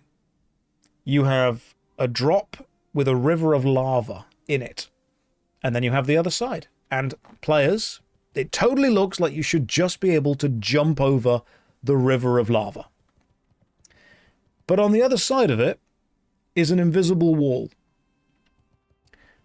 So unless you throw something over first, or you cast Detect Invisible Wall, or even you can't detect it because it is just really, really clean glass, you will run over, jump, smash into the wall, and then fall back into the lava, which I think is just genius. That's brilliant. It's not complicated, it just works. Because it's not a difficult trap to defeat. It's just not the kind of trap that you expect to see. It's underhanded. That's how it works. Little bit evil. Just a little bit. Right, I need to go AFK for 5 minutes. Hang on. And after killing this dude, I will then be AFK. Go and check on the dogs, go and grab a drink, go and check as the door, and then we'll all be good. Right, anyway, AFK 5 minutes. Guys, grab yourself a drink, grab yourself a bite to eat, stretch your legs, pop to the bathroom. Don't go anywhere. Here's the DVD logo. Here's a countdown timer for 5 whole minutes. And I'll see you then. Don't go anywhere. Or do. I'm not your dad. Oh my god, it's so incredibly warm in this room. Okay, we have to have a serious chat, guys. When I leave to go and like have a break and grab a drink and just stretch my legs for a bit, the view count goes up. Why? What's wrong with me? What's happening? Why? The boundaries for the logo don't fit perfectly. They should do. They really should do. Anyway, guys, why do you hate me? Chair perverts, chair stream. We're here for the DVD logo. Right, I'm back. I'm going to go and wait by Uldamoon. Oh, most of you seem to be already inside. Lovely. You don't hate me. You will do when you realise that I ate a double-decker earlier and you were not here to experience it. I'm sorry. I feel like I've let you down a little bit. But I can find another one to eat later. What's a double-decker? It is a brilliant, brilliant chocolate bar. Definitely one of the best chocolate bars, I would say. Easily top, like, 30. Like the whole thing or just one deck? Oh, no, I took both decks. Right, I can handle 2 decks at once. Don't you think I can't? Can't believe that dude just ran away. What an absolute coward. Come back here. Time to rank chocolate, vouching for a bounty S tier. Are you one of those people that eat bounties from the selection boxes? You would love my Christmas selection box, because I will just leave the bounty. The DVD logo is the real Twitch streamer. I know. I'm just here to make sure that you're entertained between logo bouts. Also, Golden Kappa Train on Twitch. That's very poggers. You guys should be very excited about that. Oh my goodness gracious me. Why are you not as excited about that as I am? Pog, a temporary fake emote. Yeah, but how will other people know that you are important on the internet? How will you show off your cred, your credentials? I watched a really interesting video yesterday about culture and the dissolution of the monoculture and all that stuff. And anyway, yeah, Kappa's was involved. Are we ready? Let me just reset all instances. And why? Why are you giving money to the Golden Kappa? I was taking the piss. You are the worst. Stop it. I can hear the noise. Stop it.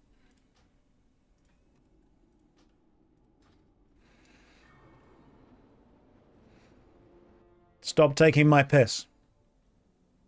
It's my piss. Turn the noises off. I'm sorry, look at Mr. Solution over here. What's the first video game you ever played? I think I probably played the first video game ever made, actually, which was Dark Souls 2. 1, 2, 3. Who are we waiting for? Where is someone? Should I give might to the rogue? I don't think we should give anything to the rogue. Yes, please. I will give blessing of salvation, salvation, salvation, and kings. For myself, a cheeky little blessing of sanctuary, retribution aura for me, and if you can put on either devotion, yeah, devotion aura would be lovely if that's okay. Fantastic. Right. I think we should all be pretty ready by now. He knows what he's doing. Yes, you could say that I'm pretty poggers. Is this a new shirt? Would you judge me if it wasn't? Like, if I was only wearing this shirt 4 hours at a time, and I was wearing it today and yesterday, you would judge me. Right, listen. Can a man not wear the same shirt 2 days in a row? No, says the man from Twitch. It belongs in the washing pile. No, says the man from YouTube.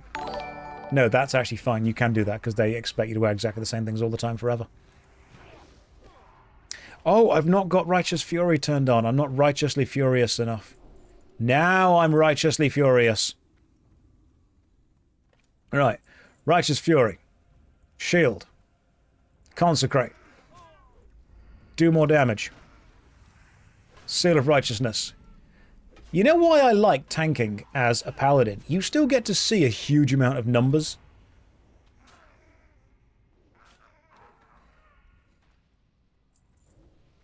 I like seeing all the numbers.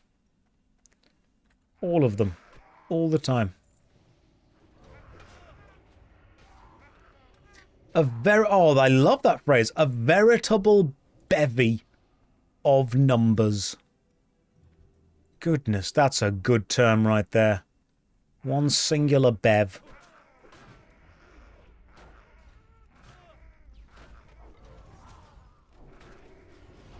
Then we stick on the old Blessing of Wisdom, so I can actually get some more mana back every time I attack. Should help me with mana. I love the amount of spell cleave we've got going on. Spell cleave, or speeve, as I call it. Let's just get you on. Come on over here. Come on. Just do it. Do it for the gram. We're going to kill every enemy. We're doing it for the vine.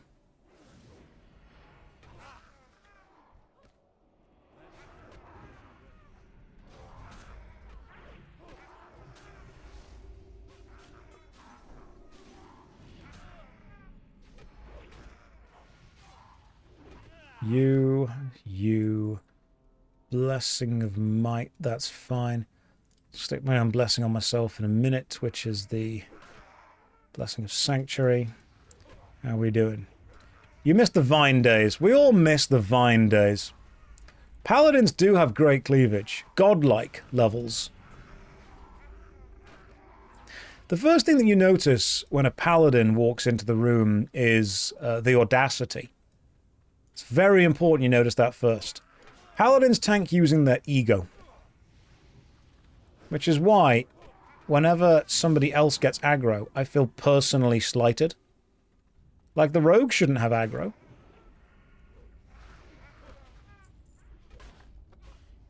Have I got a license for that speeve? I haven't, right? We're illegally speeving up in here.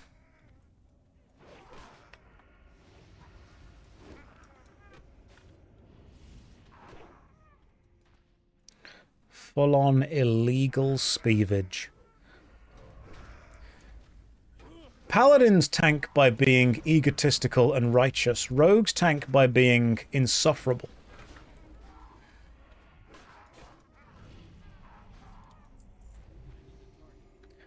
I'm just checking everyone's health's all doing good. So far it's not gone down, so I mean that's good. Do Paladins get the Captain America throw? They do indeed. It is a protection talent. It is the top of the Holy Shield tree, so it can take a while to get to. It is there, though.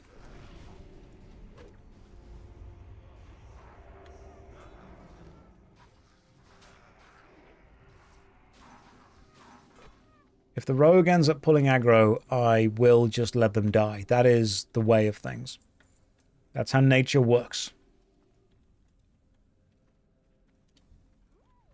You can't just stun the enemy and then run past them, for God's sake.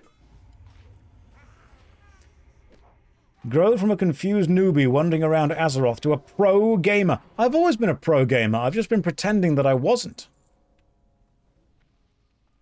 Like, this is my job. I'm good at it.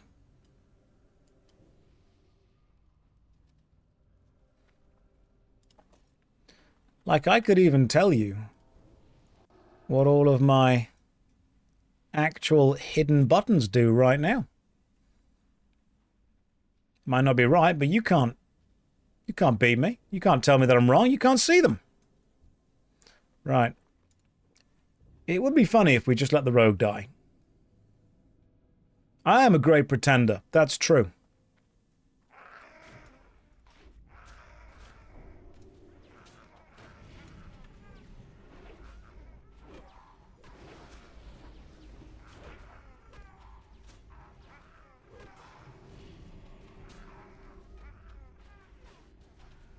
That's it. You attack me, my friend. Wait, so is the bottom inch of the screen cropped out, not having an action bar? No, there is an invisible action bar above the action bar there that I have got, I want to say, 8 or 9 abilities bound to. And I just remembered what those abilities do. So when everyone jokes, oh yeah, you only need like 5 abilities to play the rogue. Yeah, so play the paladin. I know that obviously I'm joking about it, but I am actually doing abilities in the background that people are not seeing as often to try and make sure the fight itself goes relatively smoothly. Ooh, Revelosha's Gloves of the Whale. Saw those before, don't need them, but I will take your shaft. Thank you very much. And you still constantly mix up the terms, Blessing, Aura, Seal, and Judgment.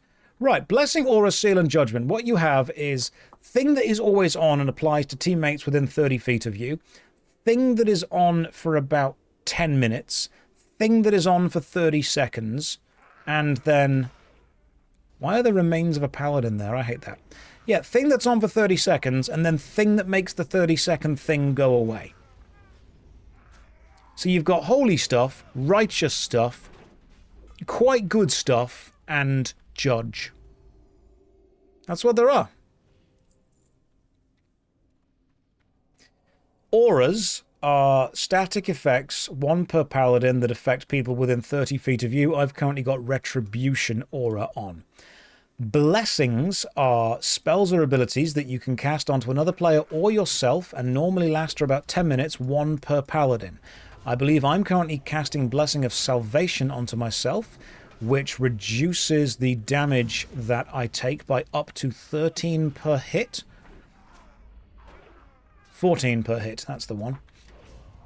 And I'm also got Blessing of, looking at the symbols, I want to say Blessing of Wisdom being cast onto me by the other paladin, which is restoring wisdom to me every few seconds. Then we want to be talking about seals.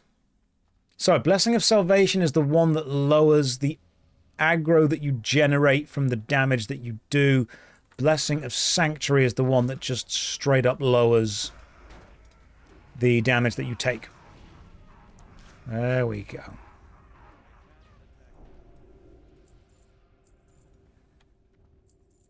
I'm trying to learn. I'm getting there. Not always right, but I'm mostly right. Josh, if you were forced to either stop streaming for life or quit WoW forever, which would you choose? I'd quit WoW. Streaming was part of my job, so like it's kind of needed. There are other games. It would suck, but I would play them.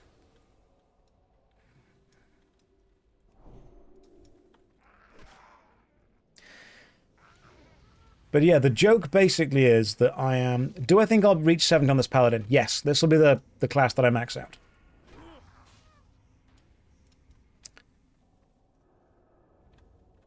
So yeah, there are actually a load of abilities bound to an invisible hotbar that I am using to try and stay at least semi-competent with what I'm doing. I'm not always succeeding. Paladins don't get warglaves. I guide others to a treasure I cannot possess.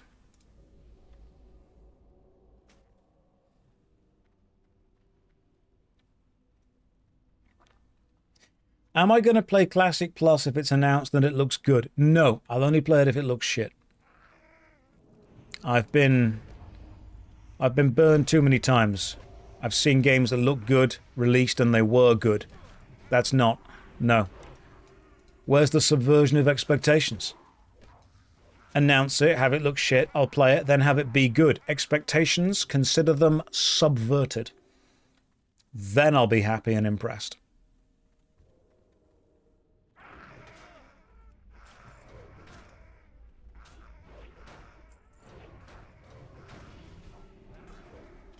Imagine if Classic Plus was bad.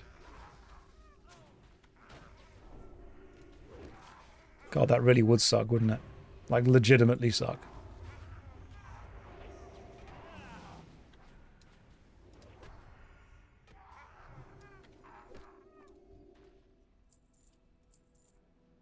Alright, well, time to Stick the staff in and get the big lady out. Is it alright for me to ask a moral question? Only if I'm allowed to answer it in a way that you will not be sure is either incredibly serious or absolutely taking the piss. You're not following anything WoW related. What's Classic Plus supposed to be? Okay.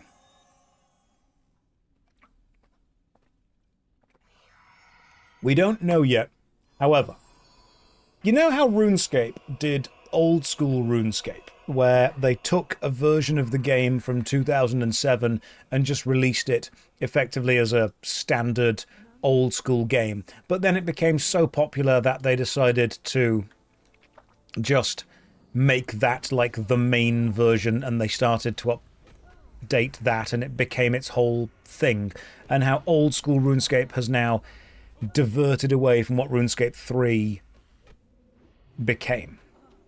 Imagine that, but with World of Warcraft. Imagine they released Classic, but instead of just releasing every patch in every order that we already know, they instead make something new for it.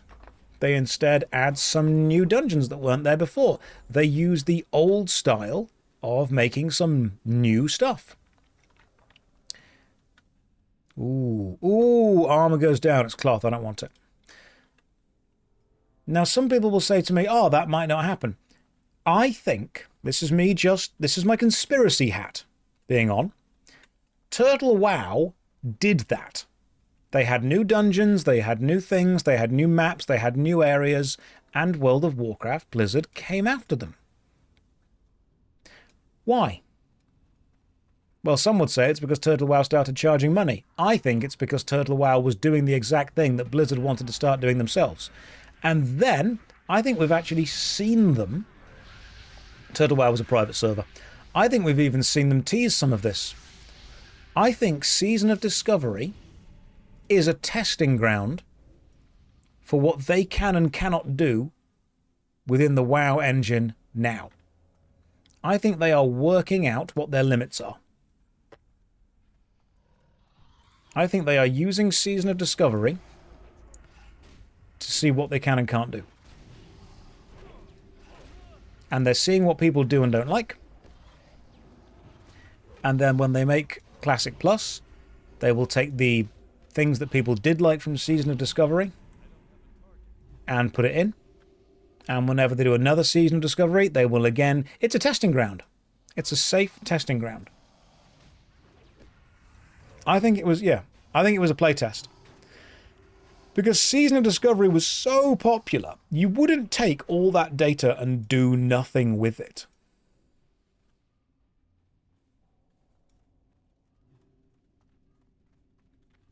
I think if anything, you're selling yourself short if you don't take that information and do something with it.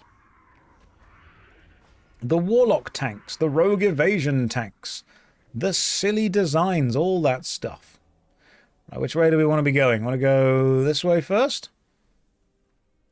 Which way do we go first? I can never remember. Let's go this way. I'm the tank. Follow me.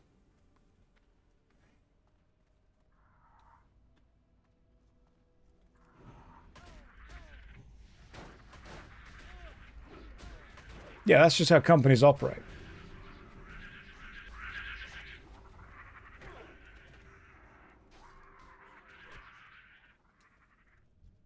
People found it really weird when I said, oh, I think that Season of Discovery was a live playtest, and I think that which way are we going now? Not that way?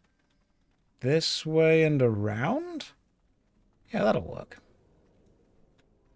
I don't need the sense of direction when I've got a sense of justice.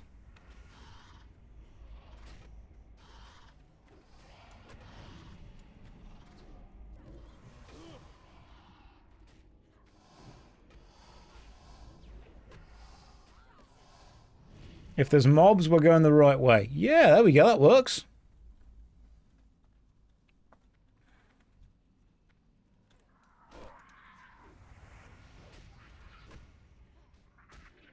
You doubt they would go through the trouble of designing new raids for a seasonal server. I agree. I think Blizzard understand that they have a huge success. I think Classic has been more successful than they realized. Now, I don't think Classic is more successful than retail. I just don't think the numbers tell us that. But I do think it's definitely, and this is fair to say, I think it's been more successful than they expected it to be. There's nothing down that way. So, and this is another really important thing. Do you think it takes longer to design something for retail or for Classic? I think it probably takes longer to design something for retail because the animations are just much more complicated. So I think if you had to look at dev time, you could probably make something for Classic a hell of a lot quicker than you could make something for retail. It doesn't need to be anywhere near as flashy, anywhere near as complicated. You can still have, you know, mechanics and stuff, obviously. But it does not need to be anywhere near as complex. Let me see if I can line of sight these guys. Here we go.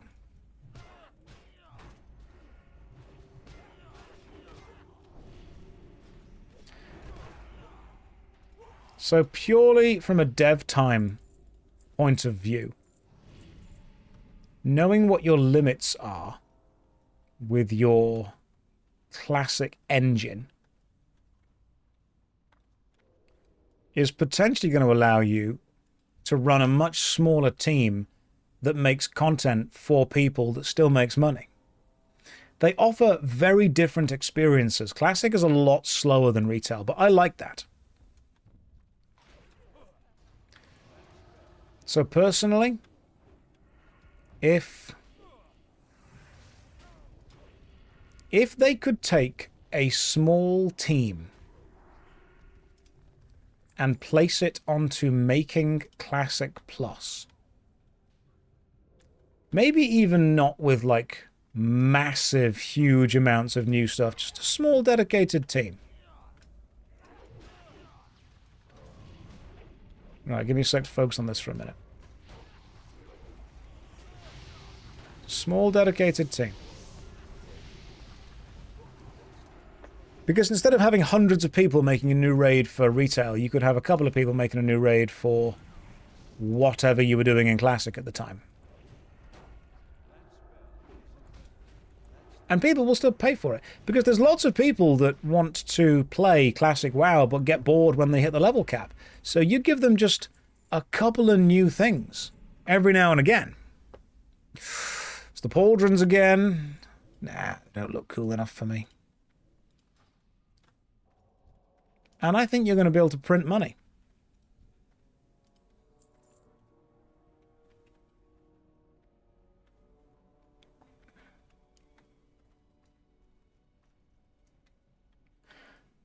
I think they would be a fool to not do something more with the Classic engine that they've got. Even if every 3 to 4 months it was just something new.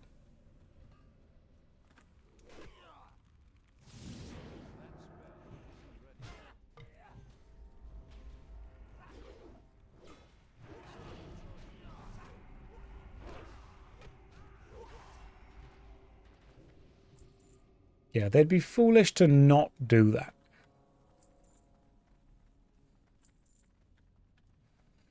They will have enough data to determine that adding more manpower won't lead to more income for the company, or at the very least it will be substantially lower than the earnings from retail WoW. So this is an interesting company thing we have to discuss. Sometimes you don't work on a project because it is the single most valuable project. Sometimes you work on a project because it has a level of relevance and you need to maintain it.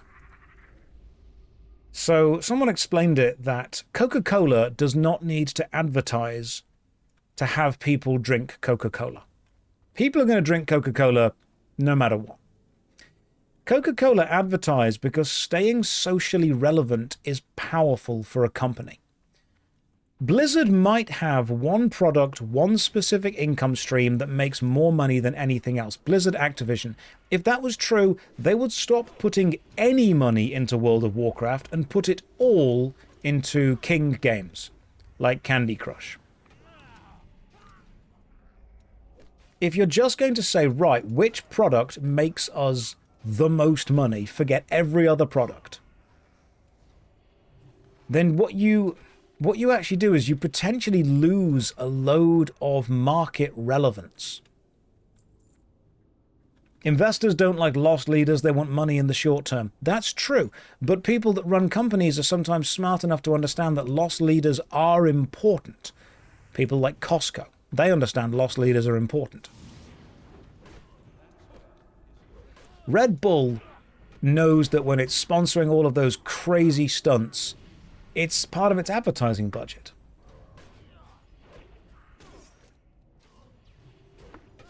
Another MMO had this problem. They didn't make new content, but they put more grind, rare cars to collect. Yeah. And then your player base churns through.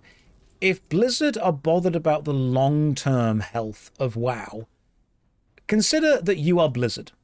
Imagine that right now you're putting yourself in effectively two positions. You have your classic game, which one of them is the classic era that is classic vanilla that's never going to change, and the other is the classic era that keeps constantly recycling itself through, and the other is the retail game, which is getting harder and harder and harder to get into.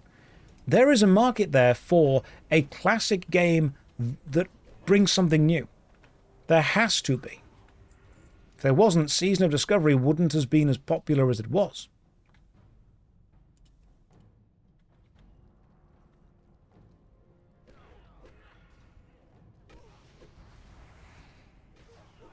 So I truly do think if they make Classic Plus, it may not be the most successful part of their entire business, but it may be a very relevant part, a part that keeps their business in the public eye, a part that keeps people coming back to it.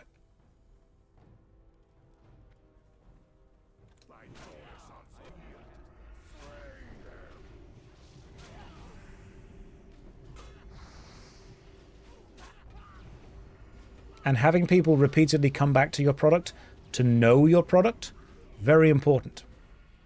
There is a level of social currency that can be earned by just remaining relevant within the industry.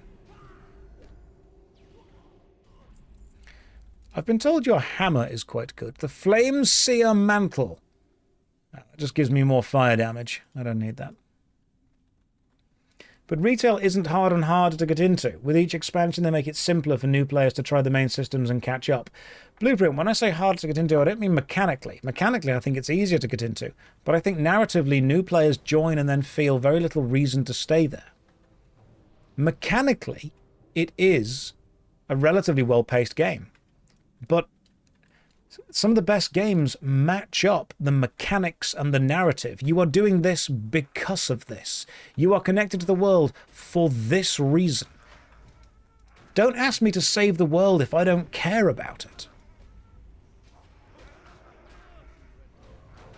Retail is exceptionally confusing if you've never actually played WoW or don't have any relevance. You start the game and immediately get called a hero by NPCs that you're apparently meant to have years worth of connection to that you've never met.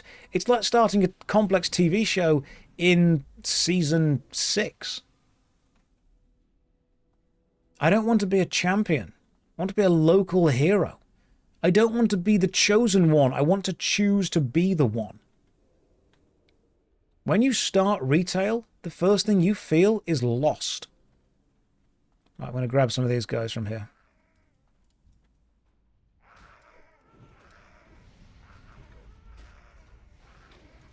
And that, to me, is, it's not a good thing. It's not a good feeling. It feels very bloated. I would very much say that. In classic World of Warcraft, the world is the main character. We are currently in the Dungeon of Uldaman, and I think the Dungeon of Uldaman feels grander than any of us. I feel right now, we are only surviving this dungeon because we are working together. We've got damage dealers, we've got tanks, we've got healers. We are here against the world's wishes, and we are surviving in spite of the world. We're surviving because we're working together. And that, to me, is a beautiful narrative framing of what we're doing. In retail, I felt that I was the hero and everyone else was the hero, and the world existed to let me be heroic. The purpose of the world in World of Warcraft retail is to simply act as a container for all of my stories. The purpose of the world in World of Warcraft Classic is to act as the container for the story of itself, and I am lucky and tenacious enough to get to experience that.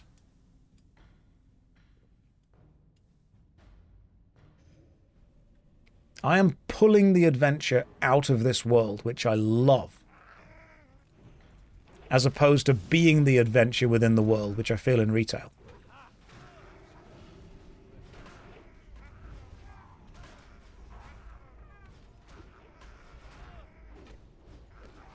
That would just be my general vibe. Here we go. Yep, here we go. It's time for the speech again.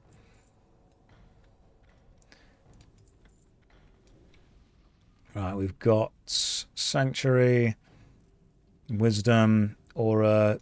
That's up, that's up. We're doing really good right now. I'd say we're doing okay.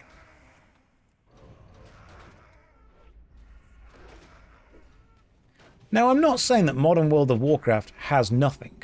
Of course it does. It's going to have something. Lots of people still love it. But I didn't find it easy to get into because the pacing was really off for me. And because the pacing was so off when I started, I had no reason to want to continue.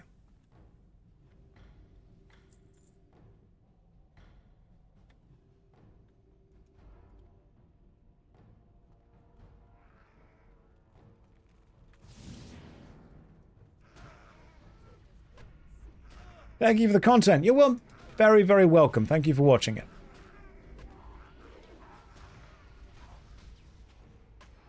What do I mean the pacing was off? As soon as I started the game, I was a hero. I had done nothing, and yet I was trusted with responsibilities that I should not have. I had not proved myself to anyone, and yet I was thrown into a complex, dangerous, powerful situation in which I, the unknown, was given more power and more authority and more toughness than actual trained adventurers and guards and knights and pirates. I felt that the story was written to make me, the main character, feel important, as opposed to make the world feel important and then give me the extremely lucky chance to exist within it.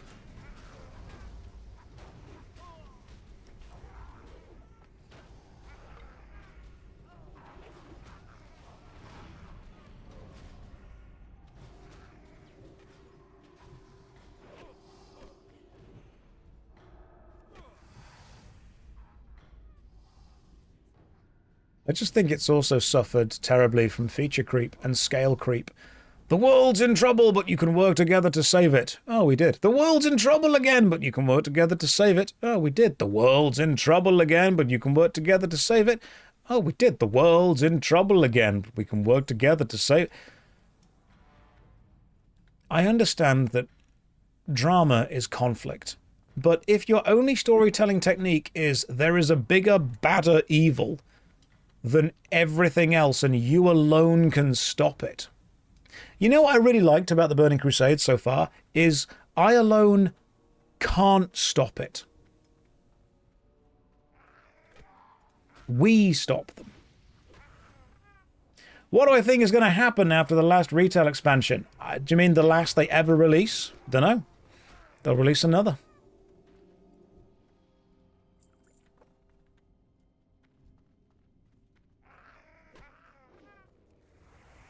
Now, obviously, this is getting into narrative pacing and all that complexity, which is difficult to do. Narrative pacing is not the easiest thing in the world to do. We all know that.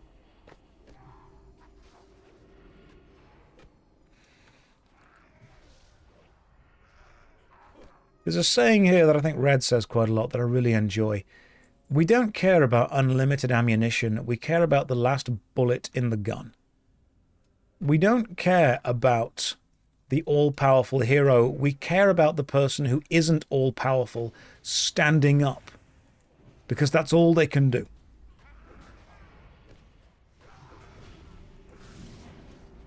And I think that World of Warcraft tried really hard to make me feel like this to make me feel like this badass hero. And I'm thinking, look, if I'm this badass hero that everyone loves and respects already, then me doing something heroic isn't special. It's just kind of expected.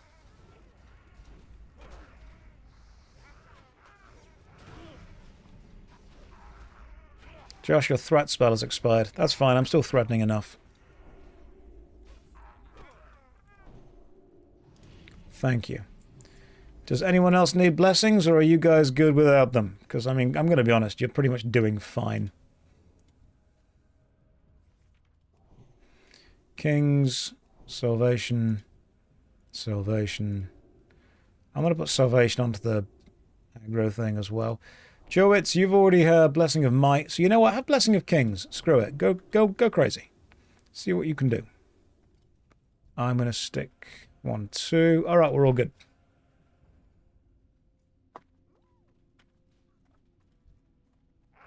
There are some interesting points. What am I expecting?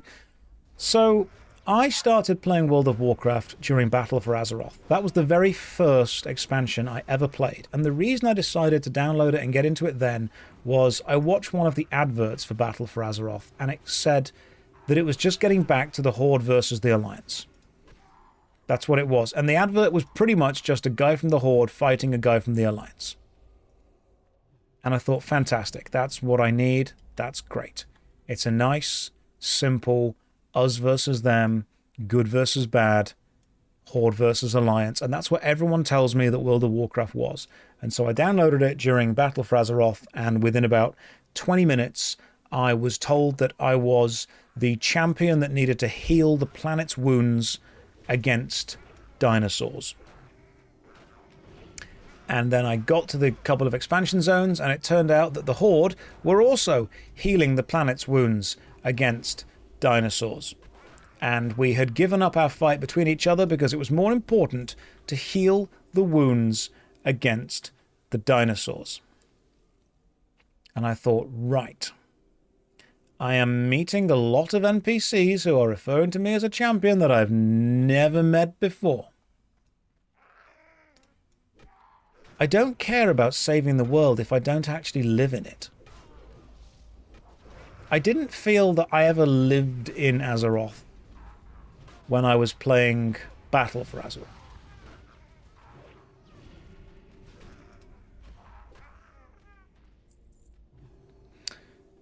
The Carnelian Loop of Arcane Resistance. I don't need that.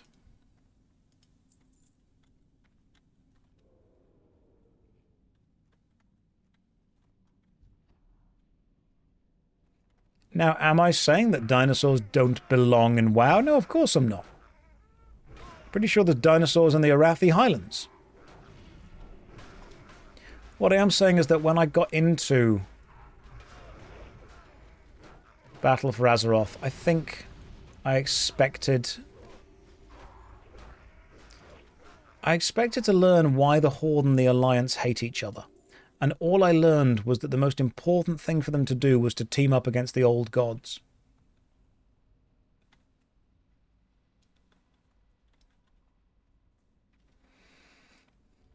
How's the pally tanking? You know what? Much more fun. Really enjoying it. Just checking the team are ready, obviously, before I can do anything. Everyone seems ready.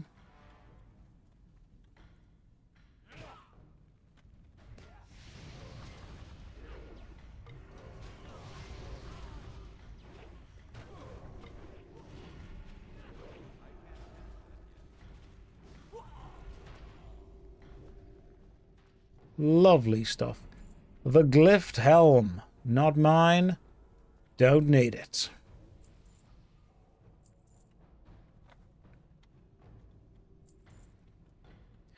I think as well that World of Warcraft obviously has such a long history not every story needs to lead into the next. Stories can be standalone. And you can have this whole, I remember when this happened vibe, but also this is where we are now and it's not linked to it. It was very much, oh, but in this new expansion, this character returns and this character returns and they're back and they're back. Not everything is just one really long, constant story. Sometimes little self-contained stories exist within a world. And I think that's what makes the world feel alive to me. When small, self-contained stories exist within different parts of it, and you can then go and do those. One thing that always ruined Star Wars for me was how Star Wars was meant to feel like this absolutely massive world. And somehow everything involves the few main families. I'm like, you're meant to be a galaxy. And you're telling me that almost everything that happens in this galaxy involves these people? They're always involved somehow? How are the Skywalkers in everything?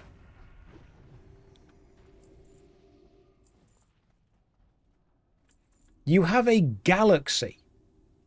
Go and tell a story of something else in the galaxy.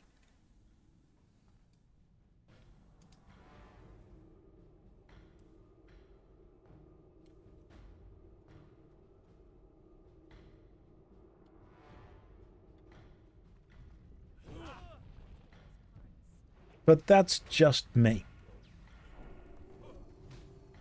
It's why some of the best Star Wars media has had nothing to do with the main cast.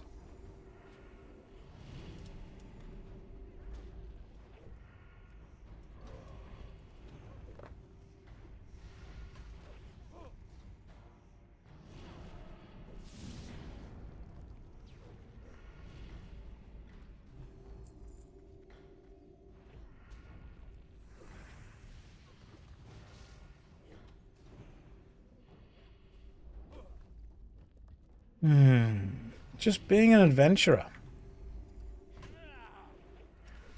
When I talk about pacing in stories, if you start off as a guy killing boars in a forest, then just going to a respected fighter in the city is a major jump.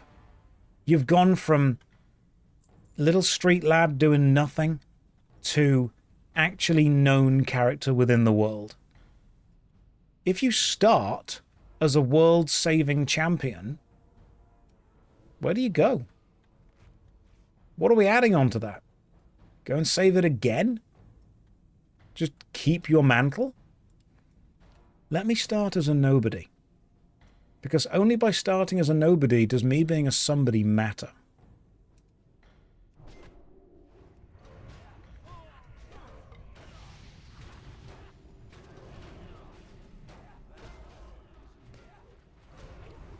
I want to go 0 to hero. Not hero to also hero again, well done, keep going.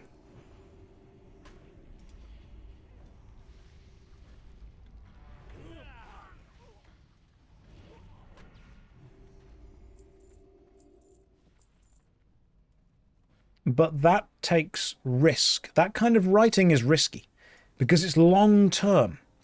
And you have to have faith that the audience are going to stay with you for a long term. And one thing that I have noticed in modern writing, and this is because I've had friends that have written for shows like this, is they don't have a lot of faith in the audience sticking around. Unless the audience are constantly being given cliffhangers, unless the audience are constantly being given, oh, what happens next? What happens next? Wait for this, wait for this, wait for this. If season 1 does not do well, you don't get a season 2. And one thing that used to happen with older shows like Star Trek, shows like Buffy, shows like Hercules, even if season 1 isn't perfect, it's still okay. You know, it's still kind of good. Ooh. +6 damaging spells. Sorcerer's Cloak of Healing. How does it look? It looks lame. Is it better than my Silky Spider Cape with armor? No, I'll be okay.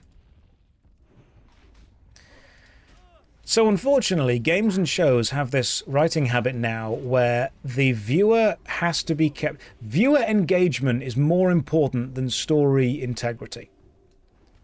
And what a lot of writers fail to understand, or what a lot of writers do understand but executives fail to understand, is that viewer engagement actually gets generated through story integrity over the long term.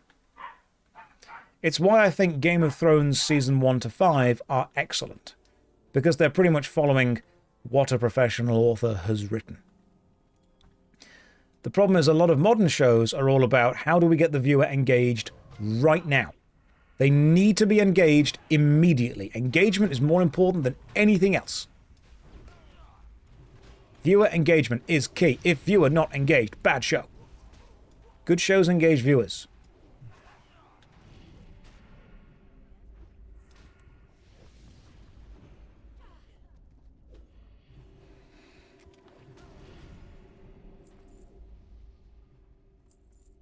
Good job with that team. We survived. Which show did he choose to praise? I like Star Trek. I think Star Trek has got a long-term enduring fandom. You don't see a huge long-term enduring fandom for Game of Thrones because they went for engagement more than they went for integrity.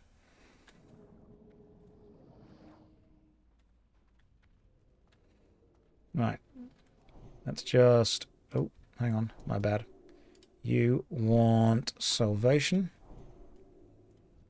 Right. Salvation onto people. You want kings. We're blessed up and ready.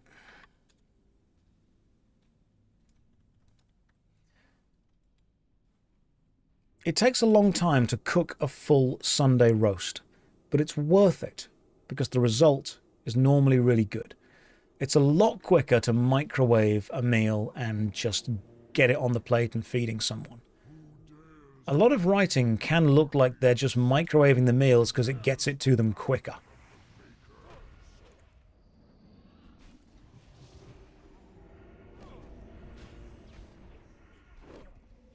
But it doesn't make it a better meal.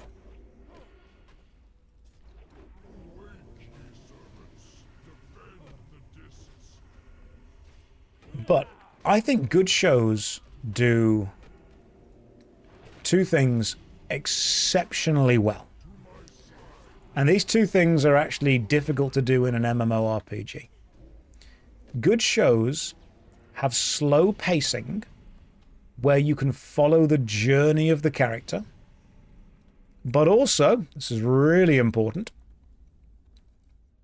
good shows end. I don't know if you guys understand the importance of that, but good shows start, tell the best story they can with the best possible pacing, and then they stop because they've told their story. That's it. It's done. That's the story.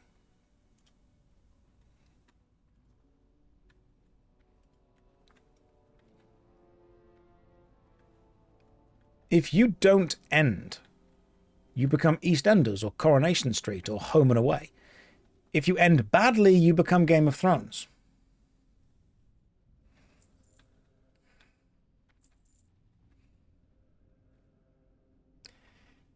You feel like The Walking Dead lasted too long. Well done, team. Firefly didn't stop because the story was over. That's true. Stopped for other reasons. But notice how it's still a beloved show. There was a chance if it just carried on, it wouldn't have been as beloved.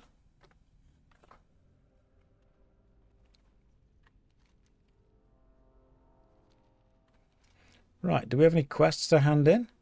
I think I've got nothing in Stormwind. Anything in Ironforge to hand in? Let me just check.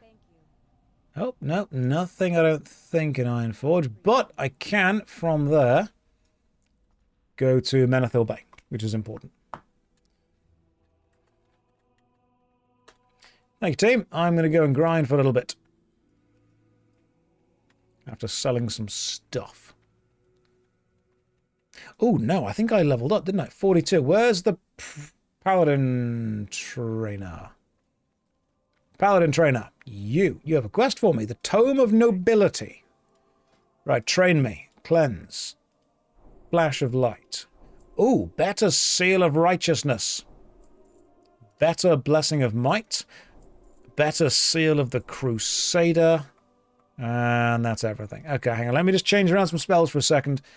So, Seal of Righteousness is replaced with the better Seal of Righteousness. Wherever that may be. Is it holy, is it? Okay, cool. Rank 6. And I got a better Seal of the Crusader. Where would that be? You are there. And what else did I get? I leveled something else up, didn't I? What else did I just level up just then? Cleanse is a big one to have hotkeyed. I suppose we can go for Shift equals for cleanse. Right. Shift equals. Flash of Light. I don't use that anyway. Check the chat log for records of your training. Does that work?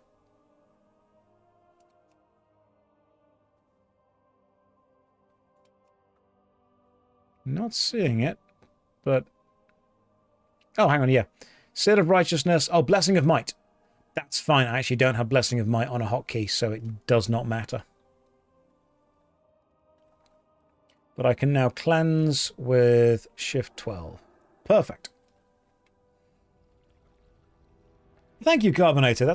Didn't know I could do that. Oh. Right, where we go now? We're going to some regular solo questing for a bit, and I think the solo questing place I am in is either this place, which is south of Loch Moden, or what's this place? Hang on. Hang on. Right. In search of the temple. A quest, a quest, a quest, and a quest. Is it worth going to get the quests than... Is it worth getting the quest in Stormwind, or is it worth getting the quest in where I currently am? I don't know if any of these particularly matter.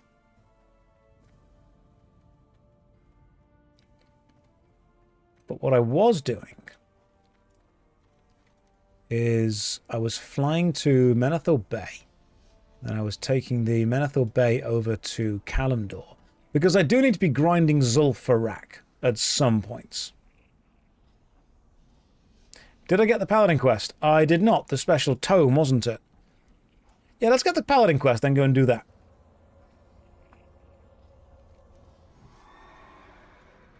I've got Alderman quests that I could do.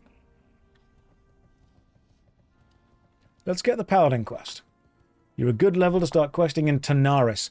I was questing in... What was the Zul'Farrak place? Is Zul'Farrak in Tanaris? What was it called again? Yes. Yes, there we go. I actually unlocked those flight paths. Oh, I can go and kill the pirates, can't I? Yeah, let me get the Paladin quest, see what this is all about. The Tome of Nobility.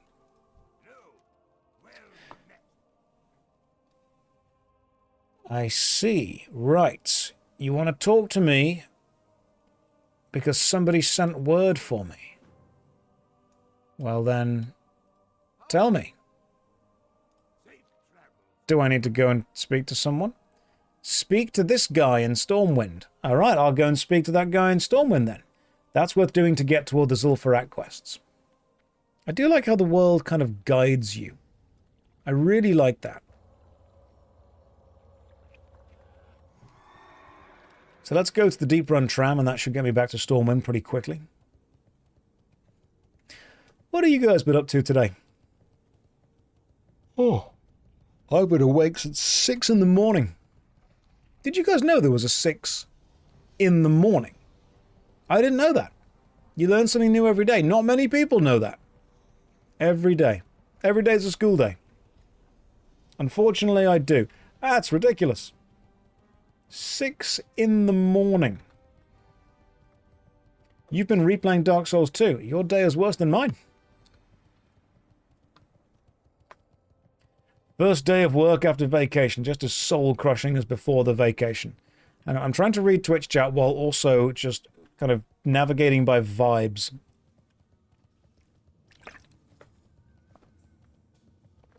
There was also the Airy Peak quest. Something for Zul'Farrak over there. Been a while, can't remember. Okay. I'll look into it.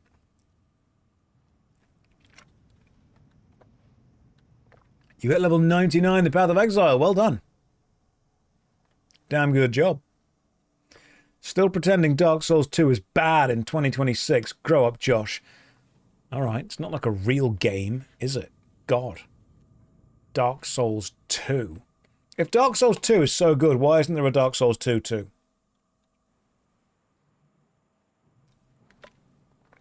Check and mate, atheists. Have I ever played Genshin? Yes, I've played Legend of Gacha, Breath of the Waifu.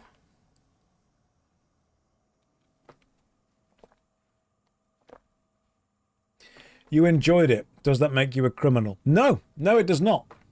The crime, however, that does.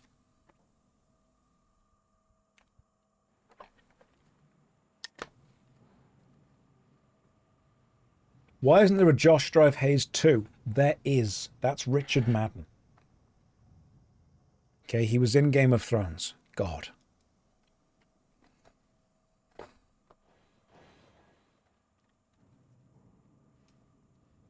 You can have the blessing of kings on you. You're too far away. Right, you, paladin, ouchbreaker. Have the blessing of kings. Everything is better. Well done. Look at them.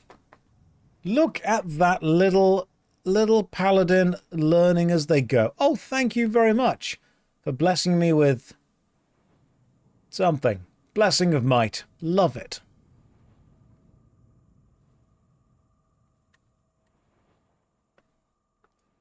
Love this under the sea bit. Now you have a whole 35 more AP. Unstoppable.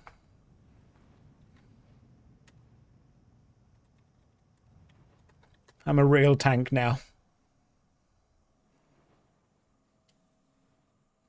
We are learning together. Ouchbreaker just saved the stream. Fully saved the stream. No, 35 attack power is good. That's all I need. Let's go this way. We full-on stank-tantzed that, didn't we? With my discovery of 6 AM, am I planning a second or first 6 to 10 stream? I am still disgusted that it exists, to be honest. I'm still getting over that. Part of me just wants to cry. You know what? That is actually true. The Deep Run tram is not connected correctly from Stormwind to Ironforge. Random fact, correct me if I'm wrong, the Deep Run tram originally was actually meant to run, was it across the continent to one of these things up here? Like it was meant to run to there, to Teldrassil? And that's why you go, first of all, you go east to west. And that's why you go under the sea. It was meant to run to Darnassus, which is... Where is Darnassus? That's in... Yeah, in Teldrassil, the big tree. That's why you go under the sea. And that's why you go east to west, instead of north to south. There you go. Little knowledge bomb for you. From me to you. You're welcome. I just think that Teldrassil is a big tree. And you know what I have discovered from living in England for the last few weeks? Flammable.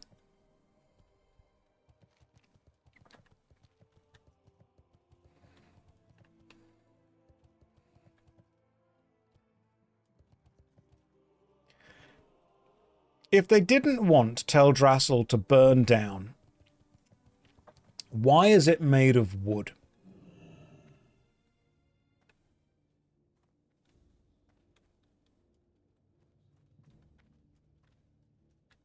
You.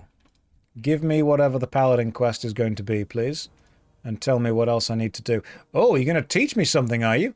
You shall grant me a great boon. I wish for the great boon. Thank you for flexing. I appreciate that. Is that it? Have you booned me? Did I learn something through that? The Tome of Nobility. Quest accepted. Tome of Nobility. Tome completed. That was it. That was the whole thing. Had no idea what it said or what was going on. The phone alert freaked me out. Oh god, yeah. I thought it was the nukes. Turns out it was just the don't have disposable barbecues. Josh, would you be offended if I listened to you while in the bath? If you want to stand in the bath and listen to me, that is absolutely fine. You can be anywhere around your house. If you want to just stand in the bath, I mean, you'd be more comfortable just like sitting on the sofa or lounging on your bed or something. But if that's what makes you happy, you go for it. You live your best life. I'll support that. Right, I'm going to fly to Menethil. That's what I want to do. Do I feel properly booned now? I'm going to be honest, no. I think someone could probably boon me better. New stream meta. Everyone watch me while standing in a bath. I am not having that become the thing I become famous for. Right, we've already got wet ghosts. We're not becoming bath stream as well. God, that's like the classic mid-2000s 4chan shoe on head picture thing. Here is a picture of me standing in the bath watching a streamer.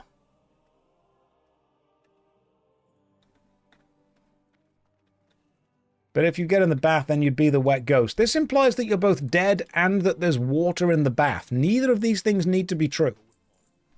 You can just stand in your own bath. Like, you're allowed to do that. The police won't arrest you. As long as they don't find out. Can you watch the stream naked while eating ice cream? I mean, how else are you going to eat ice cream? Risk getting it on your clothes? I think not. That's just a social construct made up by Big Washing Machine. Eat ice cream naked. Get it all over yourself. Get in the shower. That's how nature intended you to eat ice cream. I'm not going to lie to you guys. I do have a curry eating t-shirt. And that is because I do occasionally spill curry on myself while eating curry, and I cannot get curry out of like white shirts or any light colored shirt like this. So if I am having curry, I do have a specific black t-shirt that I change into simply because I know it's safe. And if I spill curry on myself, I will just wash the shirt, then it's fine. That shirt doesn't go anywhere. What is my curry choice when ending up in a curry house? So I'm pretty adventurous. And I'm pretty good with spice. I know you wouldn't look at me and think that's a guy that can really handle some heat, but I like to think that I've got an iron tongue. So I tend to go for a korma. And I'll have a lamb korma, which is lovely. And then I'll order maybe a garlic and cheese naan bread. That's what I'll do. But what I will then do is I will get home and I will gamble. I'll play this little gamble game that I play, called Did They Put Coriander on the Naan Bread? Because I will let you into a very, very closely held secret that I've only spoken about on this stream several times. I have a weird genetic mutation. You can Google this. It's true. To me, coriander, or cilantro in America, tastes like soap. Like, the first time I discovered that I had this, I didn't know it was a real thing. I was at a girlfriend at the time's house, and her sister's husband was there. He was a lovely dude, got on with him really well. He was from Vietnam. And he made me some, I think you pronounce it pho, but most people say pho. He made me some faux soup, and he presented it to me, and I ate it. And I thought, oh my God, has he made this with fairy liquid? Has he made this with washing up? But I liked the guy, and I didn't want to offend him, so I ate the whole thing. And then I spent ages trying to Google, you know, what happens if you eat fairy liquid? How much washing up liquid can one man eat until they die? Turns out, I then realized that a load of Vietnamese food has a load of cilantro or coriander in it. Now, it's not coriander seed, it's only coriander leaf. And then I realized that a lot of curry houses don't make their own naan breads. They buy them in bulk and then kind of cook them or heat them up however they're doing it. So whenever I say to a curry house, hey, does your naan bread have coriander on it? And they're like, no. And then I get home and take a bite out of it and it tastes like cheesy soap. And I'm thinking, your naan bread had coriander on it. Coriander, cilantro, there was a lot. So there you go. I have a weird genetic mutation. You know who has the same genetic mutation? Mary Berry. And she is a professional chef, so she knows how annoying this is. So yeah, to me, coriander, cilantro, taste like soap. What if you have the genetic mutation too and you enjoy the taste of soap? Lub, let's go back to you eating ice cream naked. That was less weird than you enjoying eating soap. Coriander tastes like soap. It does. It's not so rare. It's rare in the real world. Amongst all of the nerds that sit on Twitch, all of us, it's apparently quite common. Hellturn says, can we eat glue? And if you do, you're going to get yourself into a bit of a sticky situation. Comedic genius. We're back. We're so back. I thought we were back before, but we're not. We're back now. God damn got him. Right, there's the boat. Can we make it? Come on, Warhorse. Let's go. Will you be enough? Or will I need more horse? We can do this. I like how the bell rings when the boat's about to leave. Watch the dramatic jump. Oh, yeah. I mean, now it's not as dramatic. Well, we can have a chat with these guys. I bet you're wondering why I've gathered you all here today. You only need 1 horsepower. Did you know that 1 horse can actually put out more than 1 horsepower? This sounds crazy. Maybe if you press W with 2 fingers, it goes faster. Right. Well, I was going to say, not the first time I've been asked to use 2 fingers, but that's too simple. That's far too simple. I'm going to press W with both the index finger and the forefinger while making a come here motion. There we go. That works. But have you tried it? What, using 2 fingers and pressing down? Yeah, apparently it just takes a screenshot.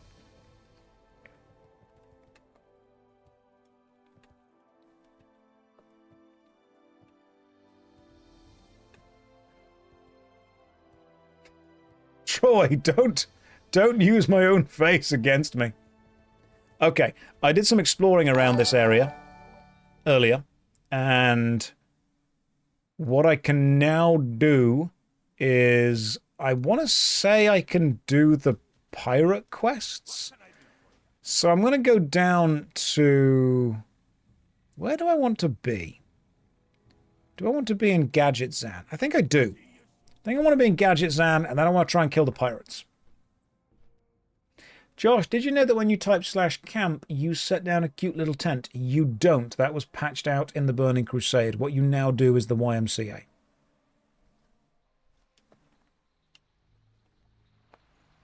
Don't quote the old magics to me. How long have I been playing this character? Oh, goodness me. Probably about a couple of weeks now, maybe? I want to say about... Yeah, maybe maybe about a month.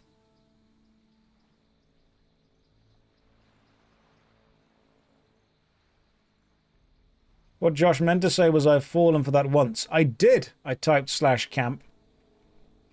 Apparently it just logs you out. Do /played. No, we're just going to guess. In my opinion, how long should leveling take in an MMORPG? Is it more of a game-by-game thing? It's a game-by-game thing because when people say, what should an MMORPG do, they assume that every single person who enjoys MMORPGs enjoys the same type. I appreciate the variety. Much like curry, one flavor does not appeal to everyone. You can make the leveling take 6 months. You can make the leveling take 2 years. You can make the leveling take a week. You can make the leveling irrelevant. Because if you have a game where the whole game is leveling, well done, you've got RuneScape. If you have a game where you level to maximum really quickly, unlock your abilities pretty fast, and then go and hunt down more complex abilities using enemy skill stealing, you have Guild Wars 1. If you have a leveling experience that has been streamlined multiple times and is still mostly action combat but is also all scaled, you've got Neverwinter. If you want a game where the leveling is a slow-paced progress through the world as you discover the world and your place within it, you've got Classic. If you want leveling to be giving the character and the player as much technical complexity as they can as fast as you can justify it, then you've got Retail. I really don't think that there is one answer to how fast should leveling be. And whenever people say, what's the best MMORPG, it's like saying, what's the best pizza? What's the best curry? What's the best TV show? It's whatever you like, and that's fine. Josh, I'm an aspiring MMO developer. I'm thinking of making leveling take exactly 1 hour per your IRL year of age. What do I think about it? I think it's perfect, and you shouldn't change anything about that whatsoever. That is exactly what it should be. Well done.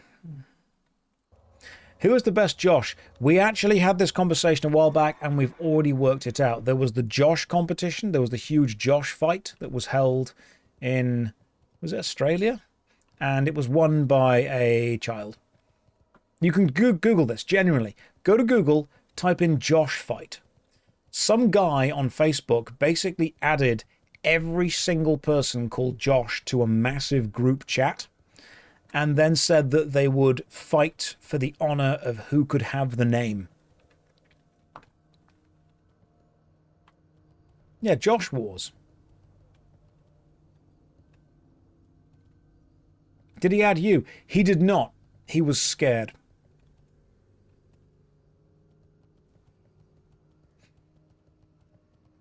I think the reason that I enjoy leveling in Classic is that every level feels that I've actually gained something.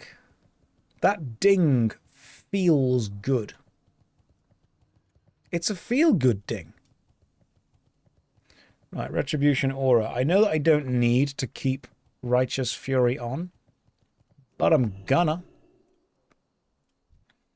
Let's just see how this works. So, you're down. You're down. You're up. Blocked melee attacks cause holy damage to the attacker. Beautiful stuff.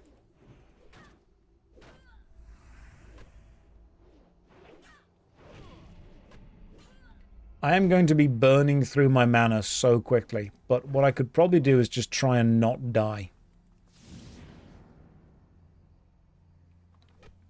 Does my paladin have jiggle physics? Yes.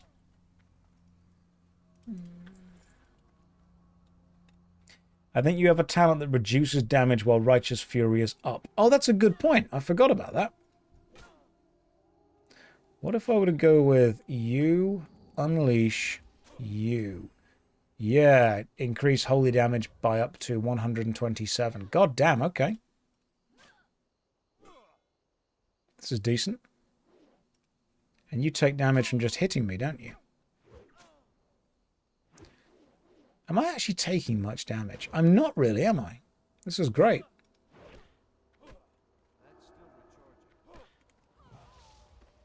That is lovely. I love the survivability of the Paladin.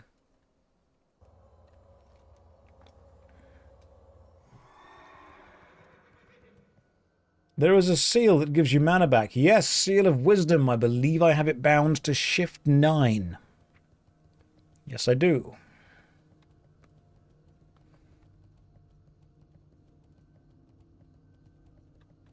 Let's go this way.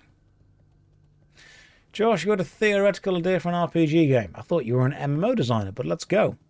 What if instead of leveling, you just steal portion of stats of each enemy you defeat?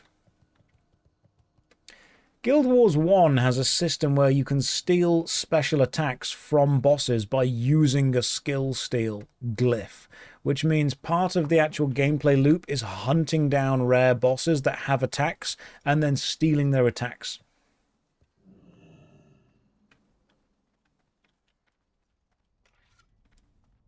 We've got the Hammer of Righteousness. We've got the Shield of Leftiousness. We're good to go.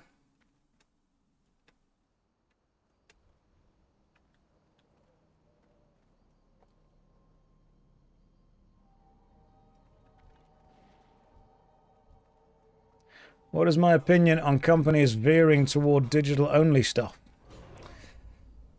In general, I'm against anything that I think is going to be bad for the consumer in the long run. And I think that going to digital-only is going to remove part of the cultural element that video games, honestly, are really beautiful for. Video game boxes, CDs, DVDs, I get that it's an ease of delivery thing. I get that it's not a thing that companies care about. But if someone said to you, hey, we're not going to start printing any books anymore, we're just going to go entirely ebook. Hey, we're not going to make any jigsaws anymore. Every single jigsaw is now just going to be a puzzle that you download to a tablet or your phone. We're not going to release any either LPs or any CDs of bands anymore. Everything is now digital only. We're not going to do any actual physical paintings anymore. Now it's just going to be digital. There is a beauty to a tangible thing. It's hard to explain unless you already understand it, but human beings experience the world through every sense they have. And physically picking something up is itself part of the experience. So last year when I hosted the TEDx talk in Manchester, I'm doing one this year, but when I hosted the TEDx talk, there was a talk that I passionately disagreed with in a respectable way. And obviously I didn't voice my concern then, but I very much disagreed. The talk was, a child can get just as much out of playing with digital Lego as they can with real Lego. I would like you to imagine, if you will. Yeah, I completely disagreed. Has anyone seen the Lego movie? Now, one thing that I loved about the Lego movie was that there were so many jokes within the Lego movie that felt like in-jokes that we were all sharing. You know when they talk about the artifacts found within Lego and no one knows what they were, and the artifacts are like a used Q-tip and then a plaster, and then even Benny when his spaceman helmet is cracked on the chin. These are physical artifacts that we all have a memory of because that's just what happens when you end up playing with this physical toy for that long. I think if you remove the physical nature of a thing, you are removing one of the best ways that human beings can interact with it. Minecraft is basically digital Lego, and that offers entirely different experiences than physical Lego. Why not have both? Absolutely. Having both is totally fine. But there is still a beauty. Let's imagine if you had Minecraft on CD.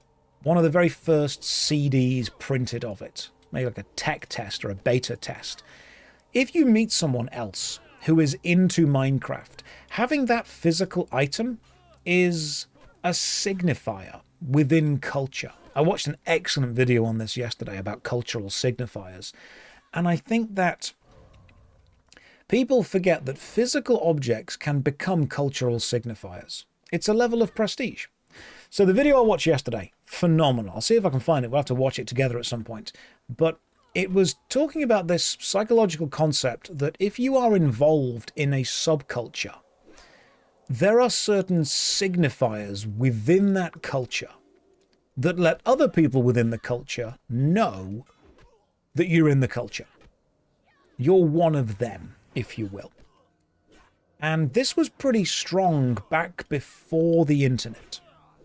If you were into underground music, you kind of had to know the underground artists. If you were into skateboarding, you kind of knew the skateboarding brands. And you also, very importantly, you knew the posers. You knew the people that were doing it for social clout that didn't really care about it. So then you have to ask yourself, when the internet kind of kicked up, one thing that happened was a lot of subcultures suddenly became a hell of a lot easier to get into. This area is a bit too high level for you, mate. No, it's not. Subcultures became really easy to get into. And in one way, that was it. Thank you. Pierre Bourdois, wasn't it? Cultural capital. Lima, were you watching the same video that I was watching on it? There was a really nice, like 3 weeks ago, video all about this. And the idea of having this cultural capital is you are genuinely involved in the thing.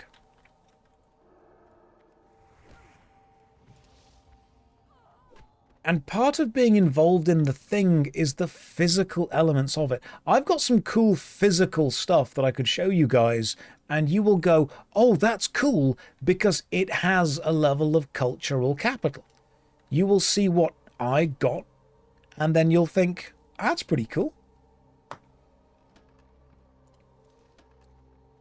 But when we remove physical media, we lose that.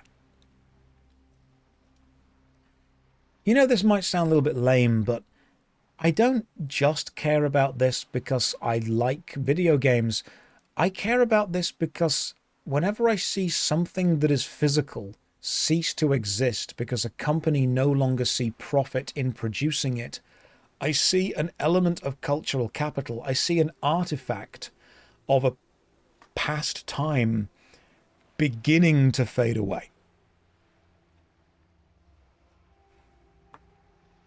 You'd still get called a poser even if you're not. I think it's about genuinely loving the thing that you're in.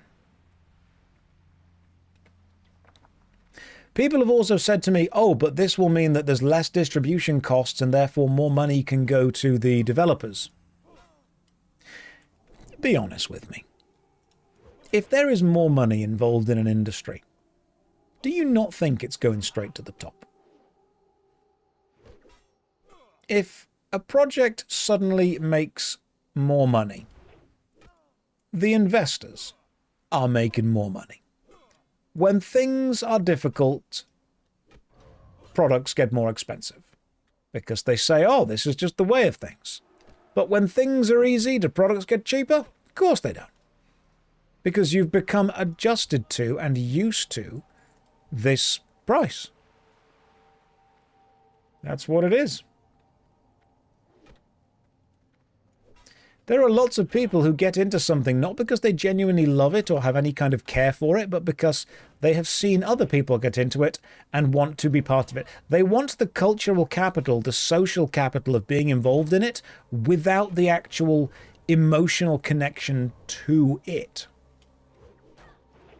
I think a really excellent video on this recently was by the YouTube creator Adi Harajuku, and she spoke about the online craze, if you will, recently of the goth girl being used as almost an aesthetic to sell the sexual fantasy to guys.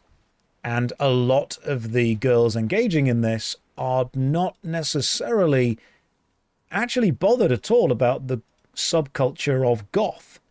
but they understand that the artifacts that make up the subculture, the aesthetics that make up the subculture, can be packaged and sold as almost like a skin of, hey, this is the subculture that you like, I am embodying it, therefore give me money.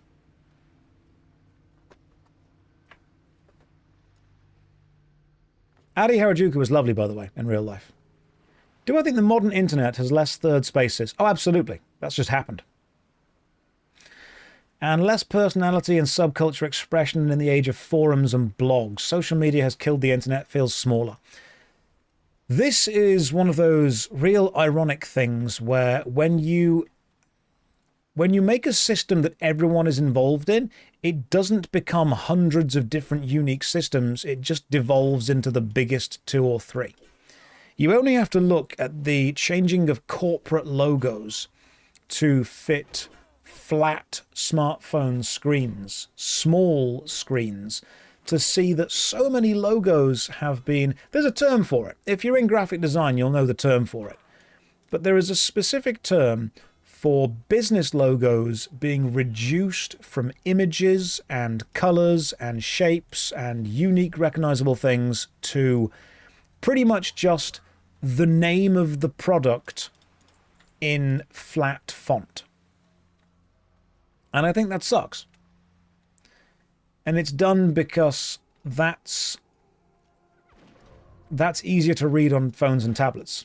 I don't think it's just minimalism. I think it's a different specific name for it. There is a name for it. It's not minimalism, but I get where that would connect to it. So when you say that has the internet destroyed that, shrunk that down, I think it absolutely has. Because what we're getting is, we're not getting hundreds of thousands of different successful subcultures. We're getting the content aggregation sites find what the biggest subcultures are and then work out their foundational building bricks, and then they're commodifying the bricks. Goth is now black lipstick, white skin powder, black clothes. Flirtatious. That's... I mean, yeah, aesthetically, those are some of the aspects of goth, but you've taken the aesthetics of something without understanding the underlying emotional connection, the cultural connection. It's the famous Alistair Beckett King video about what if a cartoon said fart. You're taking the beats of comedy with no understanding of the actual underlying reasons behind it. You've looked at something. It's taking something as a surface level. If you hate the whole goth thing, I would say watch Adi Harajuku's video. If you aren't familiar with Adi Harajuku, she is a content creator that mostly does kind of subculture based, mainly within Japanese and anime style subculture. But she is very... Someone just died because all of those guys ran back this way, which means I should be able to res someone if I can find them. Which means she's very, very kind of well-traveled and well-versed in all that stuff. Can you type her out? Yeah, hang on.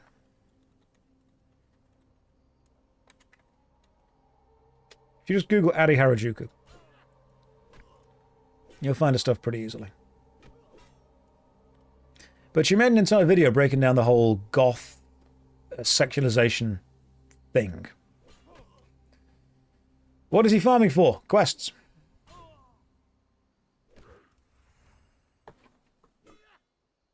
It's online thirst traps using the idea of it, because it's the, attracts and works on a certain demographic that grew up with media that fostered the fetish. That's a great way of looking at it. Fostering the fetish.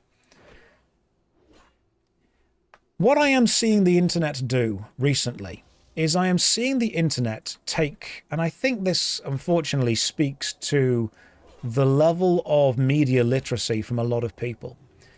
People are valuing the surface level aesthetics of something more than they are valuing the underlying cultural reasons or the underlying personal impact of something. And I think no more is this seen than in AI music. AI country music, AI Viking music. You are seeing the cultural aspects of Viking and the cultural aspects of country being completely stripped away, but the aesthetics are there. It looks like it should look, and it sounds like it should sound. That's what I hate about it. It doesn't feel like it should feel. It is very easy to work out the surface level signifiers of a thing, take it, and say, hey, look, I'm one of you, because I've got the surface level signals that say that I'm one of you. Therefore, accept me into your subculture and buy my merchandise. This is what I dislike about it. It's not done with love for the original thing. It's always done for either personal or monetary gain. That is what really kind of gets my goat up about this whole thing. These cultural signifiers, these aesthetics of subcultures are being borrowed in order to insidiously creep into that subculture, to demand acceptance through visual alone, and then sell you something that they know that you'll buy because you think they're part of the subculture. And only actual people who are involved in the subculture understand what it truly is or isn't.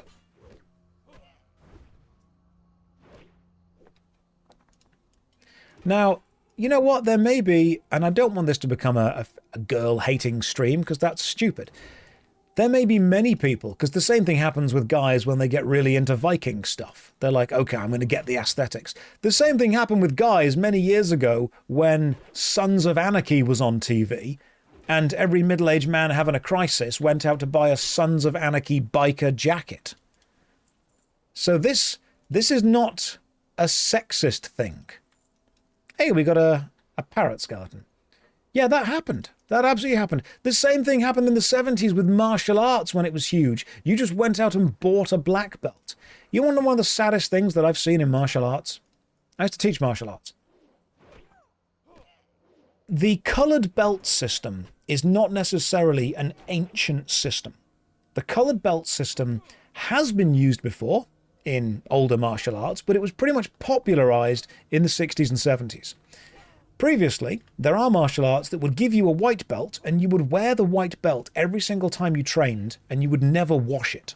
So you would wash your gi, which was the rest of the training gear, but you wouldn't wash the belt, which means over time, the belt built up dust and dirt and blood and sweat and tears and became a black belt. The state of the belt was a representation of how long you'd been doing the thing. But of course, that was a bit gross for some people. So what they then did was they just started selling different colored belts. And people now get the black belt. If you wear a black martial arts belt, every single time you tie that belt on, you may very slightly fray the edges.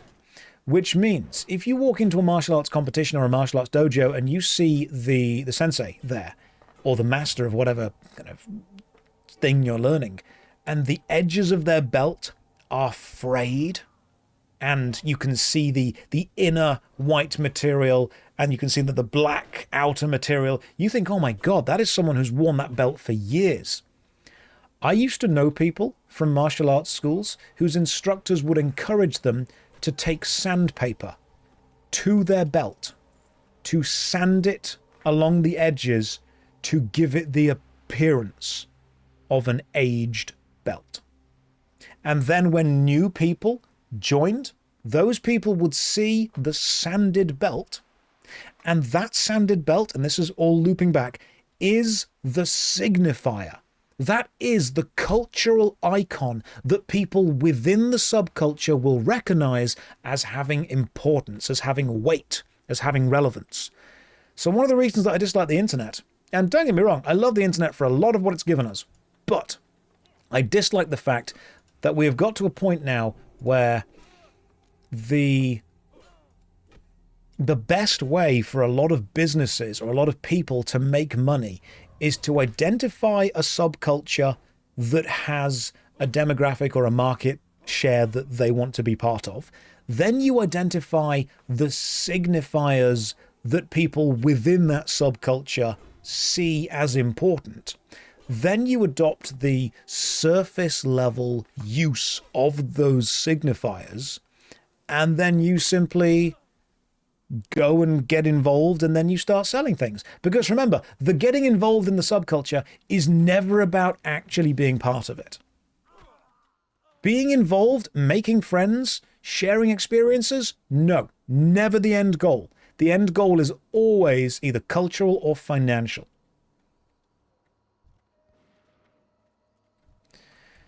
And I think you can see this with a lot of modern country music.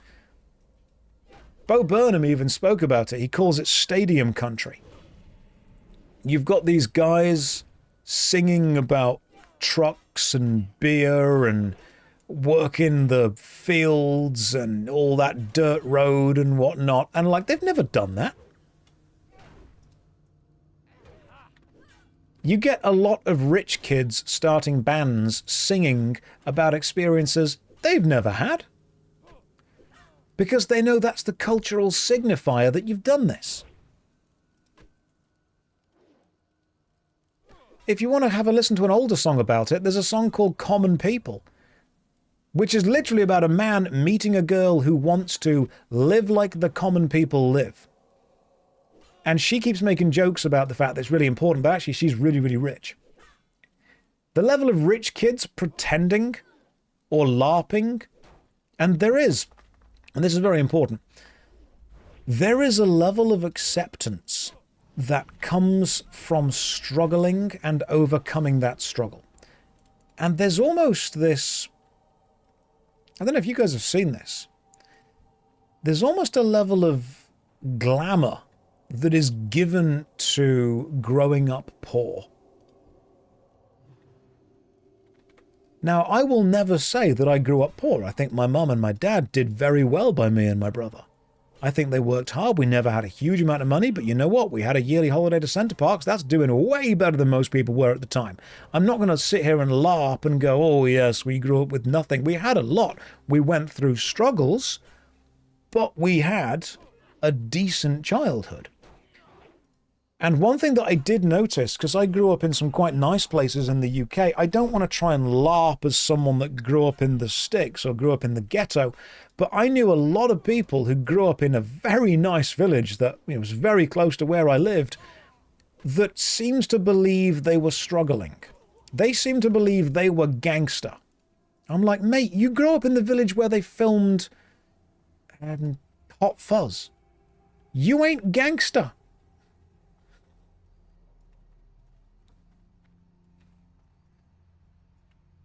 It's one of those weird things. So we have that whole kind of idea, and it's very glamorized that, you must have struggled, you must have gone through the worst things.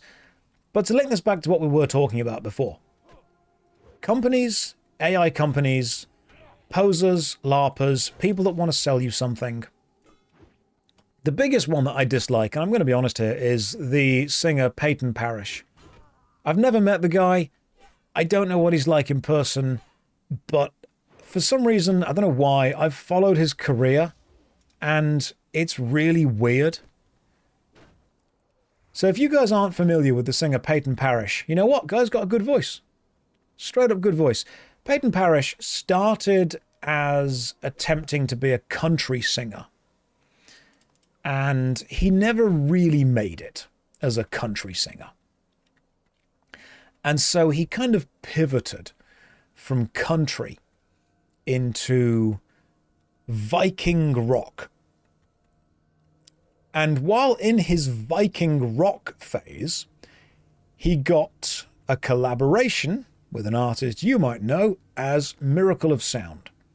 And he got a collaboration with the song Valhalla Calling, or Valhalla Rising, whatever the name of the song is. Absolutely banging song. Amazing song. If you've heard the Miracle of Sound featuring Peyton Parrish, Valhalla Rising, amazing. You seen what Peyton Parrish is up to recently? Turns out that doing Viking rock doesn't actually pay as well, so he has recently had a bit of a hard right, extremely conservative Christian turn, and now is very much against all of the remarkably evil stuff that the Vikings were into. So it turns out, from what I think, he was pretty much always on the grift train. The dude tried to be a country singer using the signifiers of country, couldn't do it. Tried to be a Viking singer using the signifiers of Viking, could do it. Realized it wasn't paying as much, then went to the signifiers of Christian, country and Western, general conservative stuff. And unfortunately, this is a much, much more popular kind of reality that a lot of people are just grifting. One of the reasons that I really like David Beckham is that he called out Posh Spice when she did it. Have you all seen that clip where she's like, we grew up poor, and then Beckham's just there going, be honest. And she's like, I am being honest. And he turns around and goes, be honest, what car did your dad drive you to school in? And then she's like, well, we had different ones. And he goes, what car? And she goes, okay, it was a Rolls Royce, which at the time was an incredibly expensive car. And David Beckham actually did grow up on a council estate as a poorer kid. So one thing that really pisses him off is people LARPing as going through the struggles that he went through. Now, I'm not going to say that, obviously I don't know them, but I'm not going to say that Posh Spice didn't go through life struggles. I'm sure that she did. I don't know her life. Everyone has got challenges they have to go through. It doesn't matter how much money you've got, at some point you're going to have to go through a personal mental struggle and it's going to suck. But one thing that I seem to just really am seeing more and more and more recently is this whole kind of, oh, we absolutely grew up poor and therefore everything we have now is I'm still Jenny from the block levels of vibes. This is all spun off the conversation about people LARPing and cultural signifiers. So, yeah, to bring it back, I do unfortunately think that if we stop printing physical games, this all links to this. If we stop printing physical games, we are removing one layer of cultural signifier that a subculture has that they enjoy. And the reason we are removing it is not because the subculture don't want it, it's because it doesn't benefit the businesses to exist. I don't think anyone that collects physical games has messaged Sony and said, hey, you know what would really help us as video game lovers and as video game collectors and as archivists and as collectors of old media? Could you stop? Because we're running out of room. It's the company going, it's no longer financially viable to do this. It's no longer something that a lot of people are purchasing. Yeah, it's not something a lot of people are purchasing because you've stopped it for so long and you've pushed into so much digital stuff. I always found that weird. It's the Space Marine problem in Games Workshop.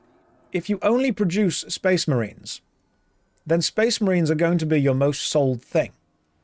Which means when you look at your most sold things, it's going to be Space Marines. Which means that you produce more Space Marines. Which means Space Marines are going to become your most sold things. So you produce more Space Marines, which means Space Marines. You see how it goes. If people say, oh yeah, digital storefronts make more money than physical storefronts, so we release more digital games, which means it's easier for people to buy digital games than physical games, which are really expensive, so we produce more digital games. So we sell more digital games, so we produce more.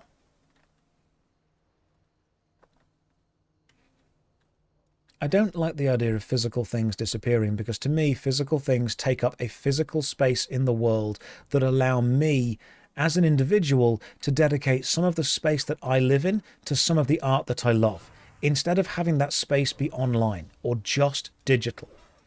I want to give up some of my space to things that I believe are part of me through engagement. I like knowing that the space that I live in, the room that I've curated, is filled with little signifiers of who I am. I like that. I mean, for example, on the desk in front of me, I've got one of the pins from the Final Fantasy XIV cafe in Japan, and it's the Paladin job pin. And I like that, because I liked playing the Paladin in FF14, and I like owning the pin that has the little symbol of it. That's a little physical signifier of a digital subculture that I'm part of. Remove that away just because it's not your highest selling item, we lose that.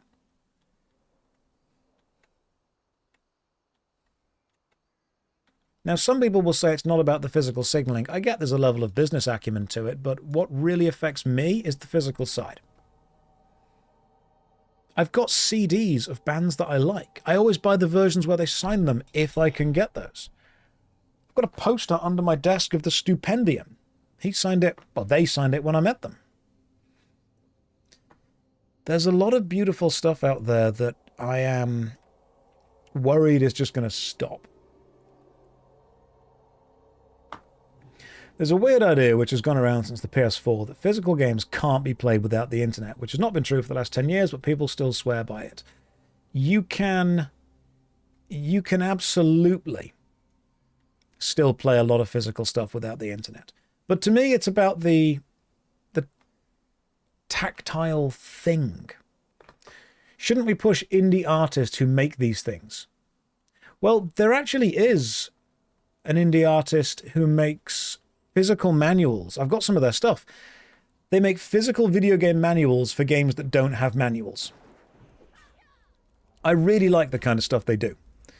So, for example, a game like the new Tomb Raider won't have like a booklet within the game, but what they do is they take the game and they recreate what a game manual booklet would look like for it. And then they sell that for you to physically put within the actual case of the game.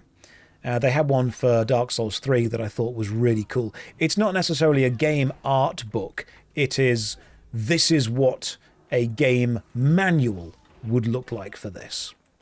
Which again, I think is super cool. You know what? We're going to stand here and fight and see what happens.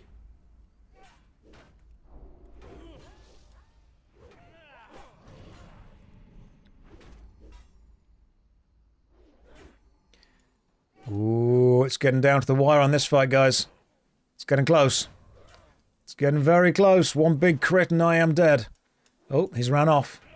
Can I take down this freebooter before they kill me? Can I prevent... Oh, I've got my shield up. 9% health. I'm looking at my health going 8%.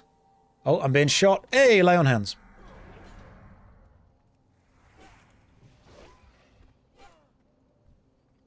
I was not worried. Lay on hands is bound to shift 7. Lay on hands removes all your mana. However, it gives you all your health back. So if you've got no mana anyway, it's basically the best trade-off you can ever have. Beautiful. You've still got the physical map for Oblivion. Oh, hell yeah. There we go.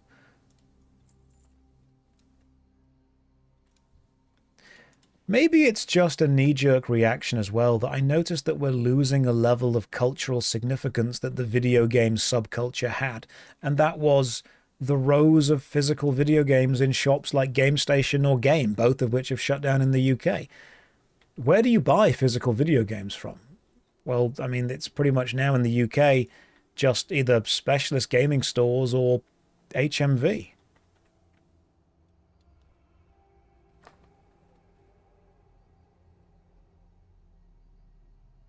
Argos and Smiths. Even with Argos, you don't get to see the games in a row. You just kind of pick one out of a book, or you see single rack and then they just give it to you.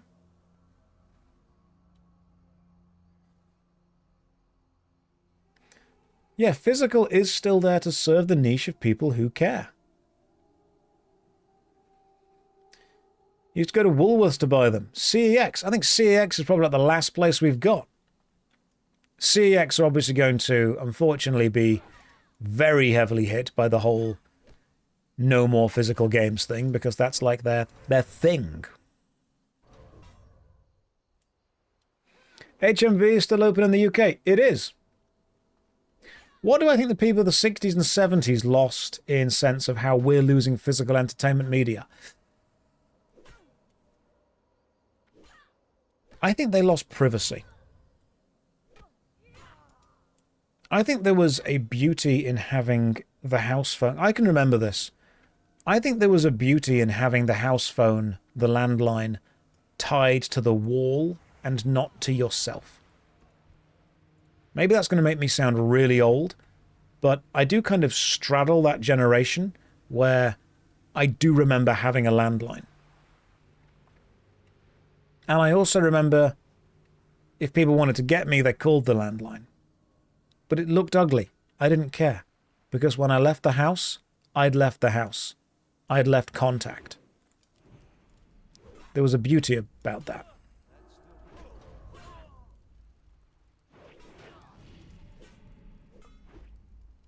And I think that has definitely been lost. Apart from that, it's been records. And, you know what I would say? Physical money. If you have something physically, you have it. You have a level of agency and a level of control over it. As long as the data is on it or the use it has is still understood, if you have it, there is a tiny amount of power in your hands.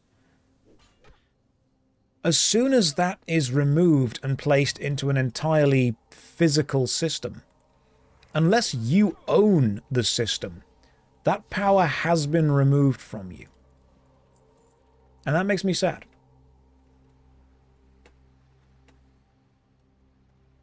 Call me a boomer for that. Call me a wizened, aging old man. Call me a conspiracy theorist. But I do see that whenever a physical aspect is replaced with a digital aspect, as much as I understand the convenience of doing it,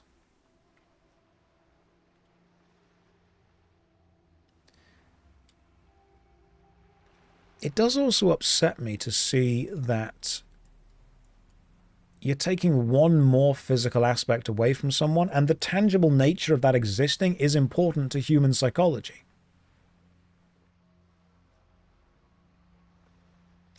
It's also a lot easier to overspend digitally because it doesn't exist. That's true. It's why McDonald's really like those self-serve machines. People spend more money at those self-serve machines than they do when talking to a person.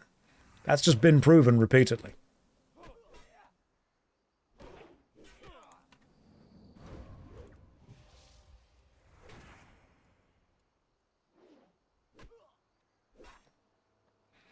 It's why one of my favorite hobbies is playing board games. Is it because they're afraid the person judges them? It's one of two reasons. One, it's the judge, and two, it's the simplicity of being asked by the machine, hey, do you want this? And this actually links into a second level of psychology we were talking about yesterday. Willpower is a muscle. Willpower is a limited resource that you have per day. You will, at the end of the day, run out of willpower, and you will say yes to things that you know you really shouldn't. If you go shopping at the end of the day, you get to the end of the thing, you're tired, you're hot, you're hungry, your day's been bad, you're on the till and there's a Mars bar in front of you, and it's like, you know what? Yeah, sure, why not? Let's do it. Let's go for it. Do you also want this? Yes, I do. Whereas if it was the first thing in the morning and someone goes, hey, do you want a Mars bar? You're like, nah, man, I'm being healthy today. Willpower, super important. Wasn't the willpower study not replicated or disproven? I'm pretty sure that willpower is something that we all run out of at the end of the day. If anything, it's something that I've seen parents run out of a lot whenever they're shopping with kids. Can I have this? No. Can I have this? No. Can I have this? No. Can I have this? No. Can I have this? If I get it for you, will you stop asking? Yes. Fine, then we'll get it for you. That parent gets ground down. Willpower runs out. So, the reason that those McDonald's machines are so good is if you have a human employee and you say to them, your job is to ask every single person if they want these 3 other objects. That human employee also has a level of willpower.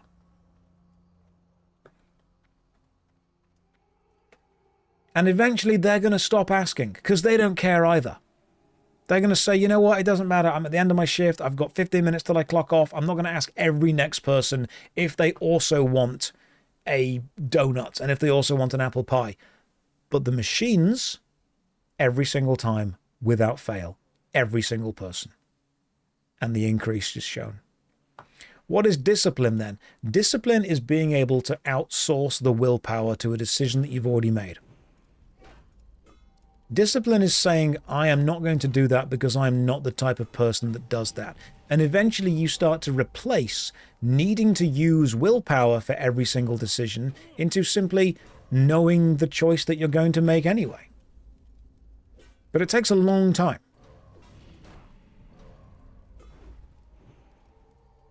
When someone says to you, do you want a donut? You can say, I do want the donut, but I'm not going to have it. Which is acknowledging that you are using a level of willpower to resist, or you can say, I'm trying to be the type of person that doesn't eat donuts. Or eventually, I am the type of person that doesn't eat donuts, in which case you are using a level of discipline to maintain the decision that you have already made.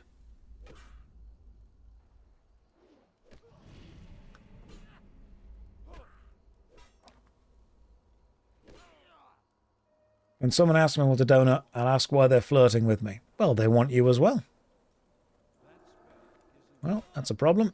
Quick, bubble, and run.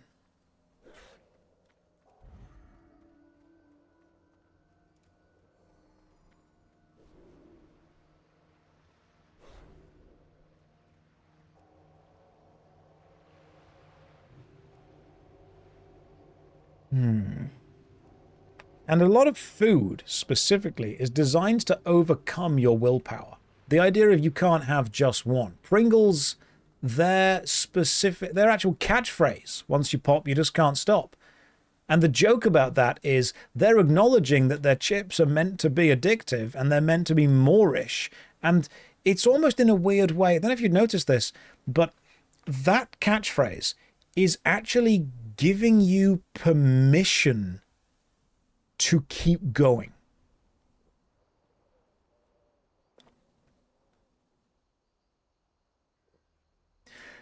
Part of marketing is almost trying to worm your way into a human thought process and place your product there.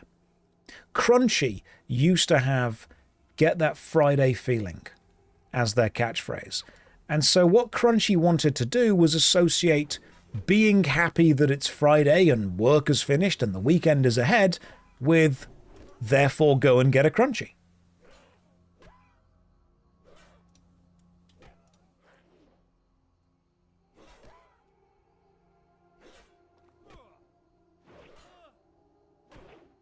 Can you think of any other specific things like that? I would say one of the best ones is Kids and Grown-Ups Love It So, The Happy World of Haribo. Are you an adult eating sweets for children? Well, no, kids and grown-ups love it so.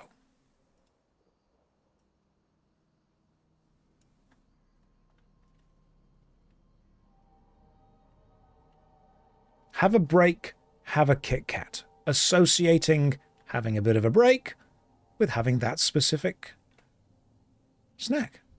It's incredible.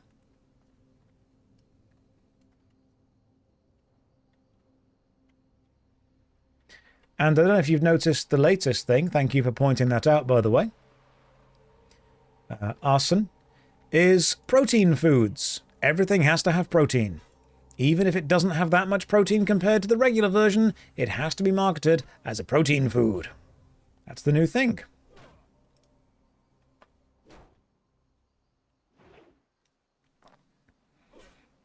No one will make you feel bad about that. No one's trying to make you feel bad about that. We're just talking about the psychology behind marketing and advertising.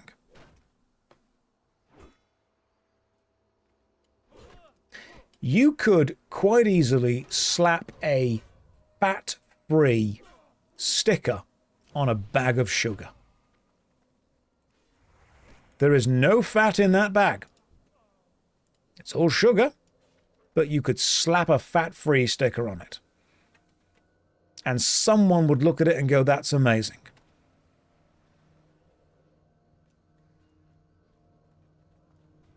Is this leading to gamer subs? Go and buy gamer subs or not. Doesn't bother me at all. I make commission off it, but I enjoy drinking it regardless.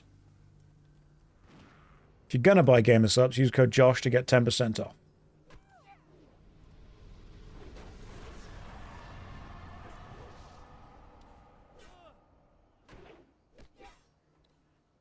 There actually is basically no sugar in gamer subs as well. There's caffeine, and if you get the Gamer Aid version, there is creatine, but very little sugar.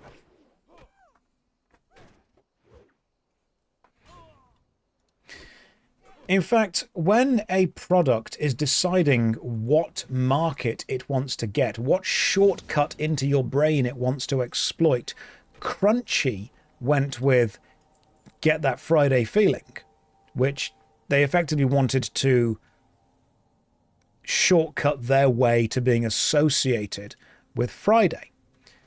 Can anyone from the UK remember what the Yorkie slogan used to be?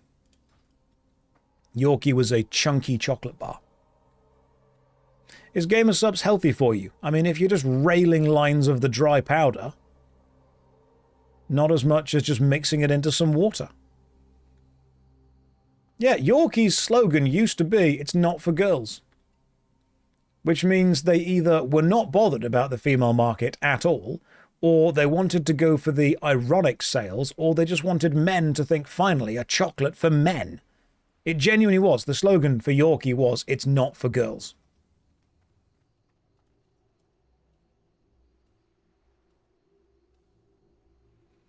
One of my favourite old adverts on UK TV was the John Smith's advert. And I never drank John Smith's, but there was a John Smith's advert with Peter Kay, the comedian. And their slogan was basically, no nonsense. And do they still sell stuff? Oh, God, yeah. Loads. You remember the one where Peter Kay just kicks the football and says, have it, into the distance? The demographic they were going for was people who don't mess about. No nonsense. That's what they wanted. This has got onto a marketing topic, but marketing, you don't sell a product, you sell a lifestyle. It's one of the easiest things to do. You do not sell a specific product. You sell the lifestyle that product is associated to, and you make that sound appealing. Do these kinds of people buy a lot of things? Yes, detective, absolutely. So think about this. John Smith's is going for lads. Men who don't want to do extra frilly stuff. Men who don't want to do any of that girly stuff. And then Yorkie, that's a chocolate bar for men. Think about how many men are going to go, you know what, I need a drink, but I also want some chocolate, but I don't want to say anything about that because that's girly. Oh, thank God, Yorkie, that's not for girls.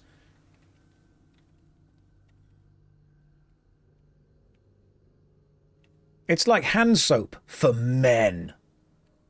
Kleenex for men.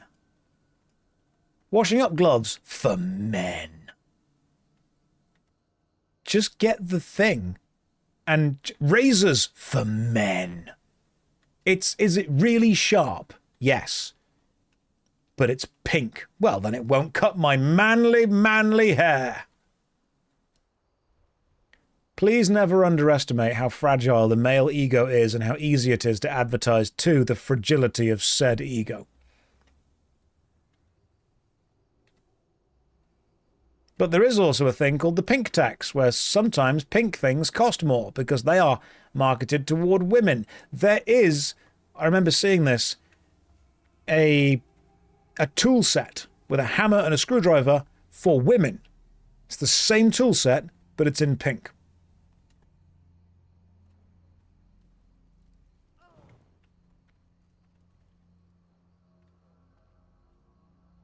Hard disagree. You just prove your own point wrong. How so? Willing to listen to you, Gaius. What was my own point? My own point was that male ego is fragile, or that marketing to people is easy? It's not a male ego thing, it's equally a gender security thing. Yeah, but what I was talking about was the male ego thing specifically. Such as the whole alpha male boot camps that people are paying tens of thousands of dollars to go to. Or the idea that you have to buy a magazine for men, or specific lighter for men. Or you have to buy a car cleaning cloth for men. But then, of course, there are things marketed toward women who specifically want to do, hey, this product is for women. Most products don't need to be gendered. It's not a male thing exclusively, not at all. It's a human thing.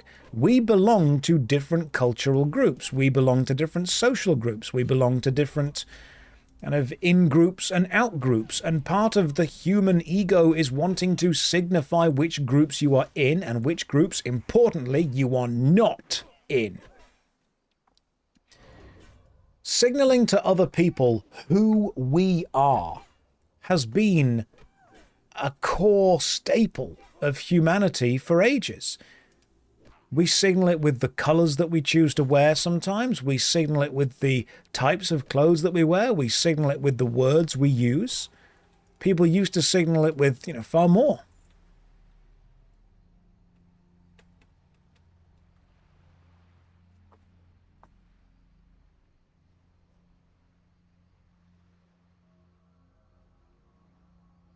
I mean, Quinn, that's a good point. There are things such as male or female-based colognes or deodorants which tend to have certain scents associated with them.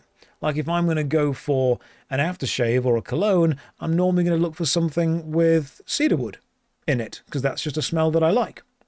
If I'm looking for a shower gel, I'm normally going to go for whatever they're marketing at women, because I like things that smell like tropical mango jungle. That's great. That'll do me fine.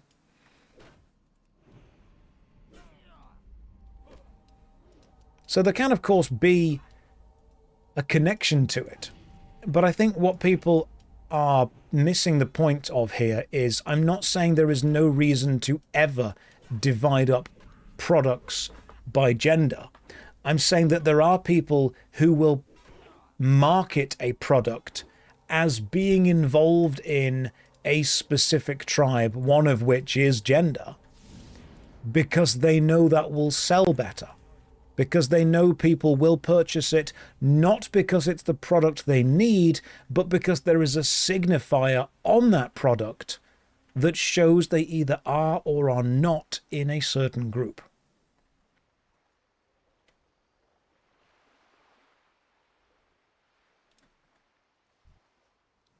Sometimes there is legitimate use to it.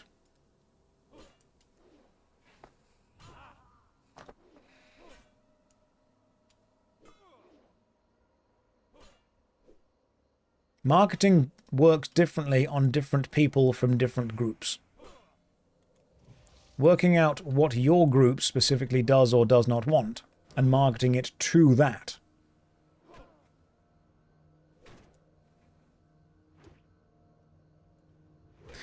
And one of the interesting things this creates is it creates a new signifier out of it.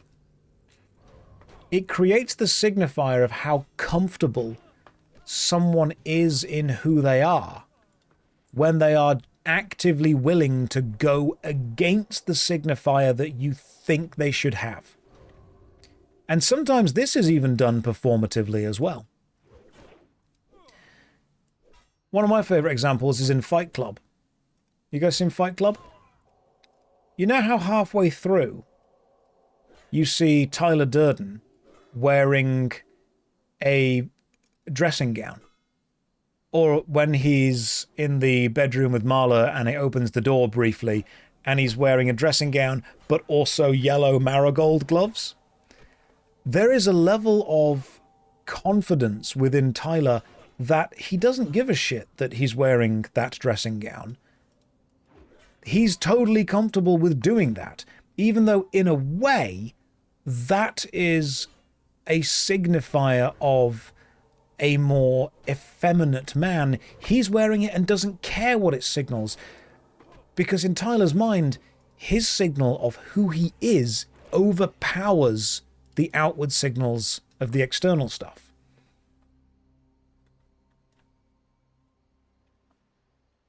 And that was a decision made by the director. So there are many people, and sometimes you see it when you realize that there are people who will go against signifiers, knowing that by going against them, they're actually standing up for who they are. Seems like confidence is the basis against externally instilled insecurities. It is. Being confident and comfortable in yourself is one of the fastest ways to inoculate yourself against being manipulated by a big corporation who benefit from you just buying whatever they say you need to buy. Having true, genuine comfort in who you are and why you are that way is horrific for companies, because then they can't use your insecurities to sell you things. And insecurity is used far often than security.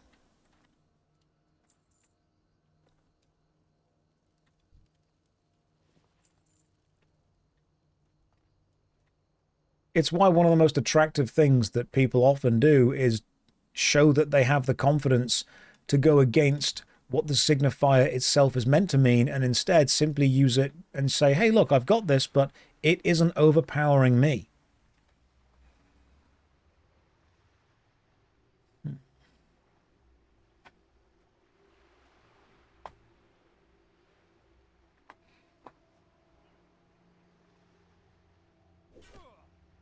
It's okay to like lots of things, but marketers want you to buy their thing, and marketers will do anything for you to buy their thing. The first thing they could do is just make a good product. But what about beyond that? Well, let's see if we can prey on somebody's insecurities. Let's see if we can prey on someone's desires.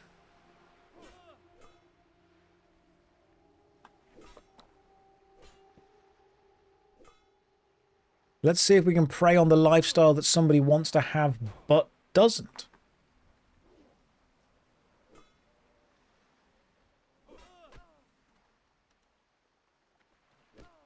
So Josh, are femboys confident, or are they still falling into preconceived signifiers? You can't generalize to an entire group. You have to take it on a person-by-person basis. There could be someone within any subculture that is simply adopting the signifiers of that subculture because they feel personally alone or lonely or insignificant or unconfident, and they're using the signifiers of a subculture as armor to mask their own personal insecurities.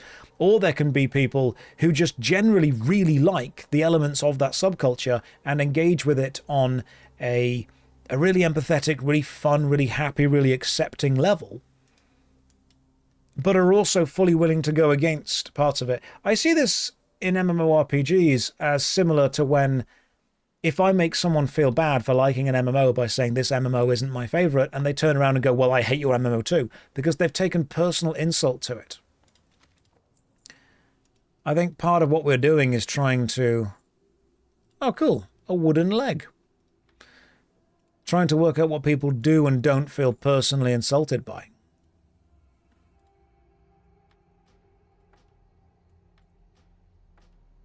Confidence is honestly one of the greatest shields against companies selling you stuff.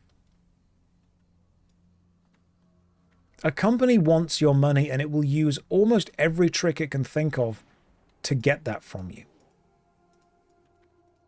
And I've been a salesman. I've used the same tricks. Do you think femboy paladins are based? Look, as long as they're taking the damage and I'm not dying, I don't care. Their job is to paladin. If they can paladin dressed however they like, great. As long as they're doing the job, I'm all good. There is a difference between signifying via clothing and signifying via something more serious. And that's what we often refer to as a dog whistle.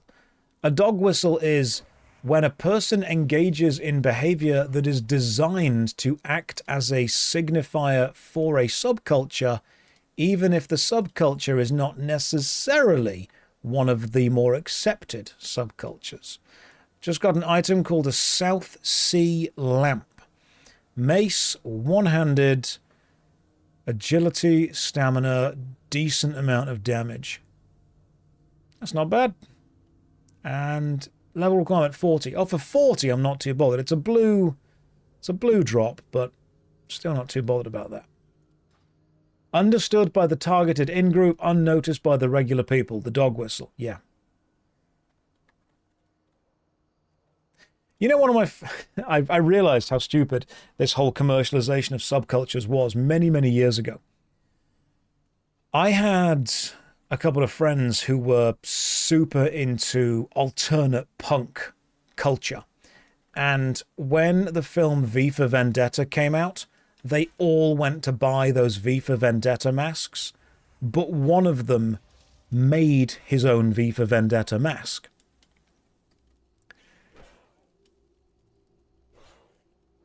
And never to his face, but a couple of the guys took the piss out of him for doing this. They were like, he can't even afford one of the real masks. And I'm thinking, you guys are meant to be punk. And you've just gone and bought some mass-produced plastic tat from China. This dude has actually made something which is far more punk. And you're almost kind of bullying him for doing that. You're not punk, you're just commercial at this point. You've missed the very point of the film.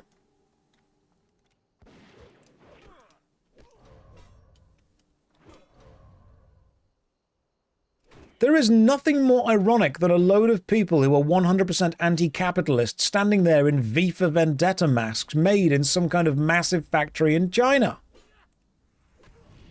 You've missed the point of what the mask is meant to signify. You've picked up the image of the mask itself, the surface level visual, and you've adopted it as the signifier of the lesson of the film. But the lesson of the film was meant to be standing up against corporate greed and fascism to potentially a psychotically damaging degree, and you've instead said, you know what? I'm going to go and buy this mask because that shows that I'm different and cool. The purpose of hiding the individual was to make the lesson more important than the person. But you've taken the idea of emulating the person as more important than emulating the idea of the lesson.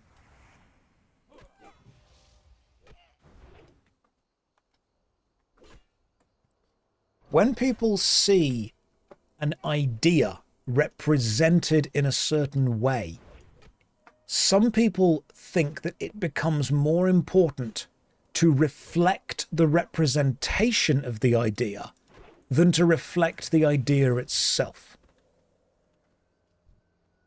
And that's a perfect way of putting it. Ideologies have become products within capitalism.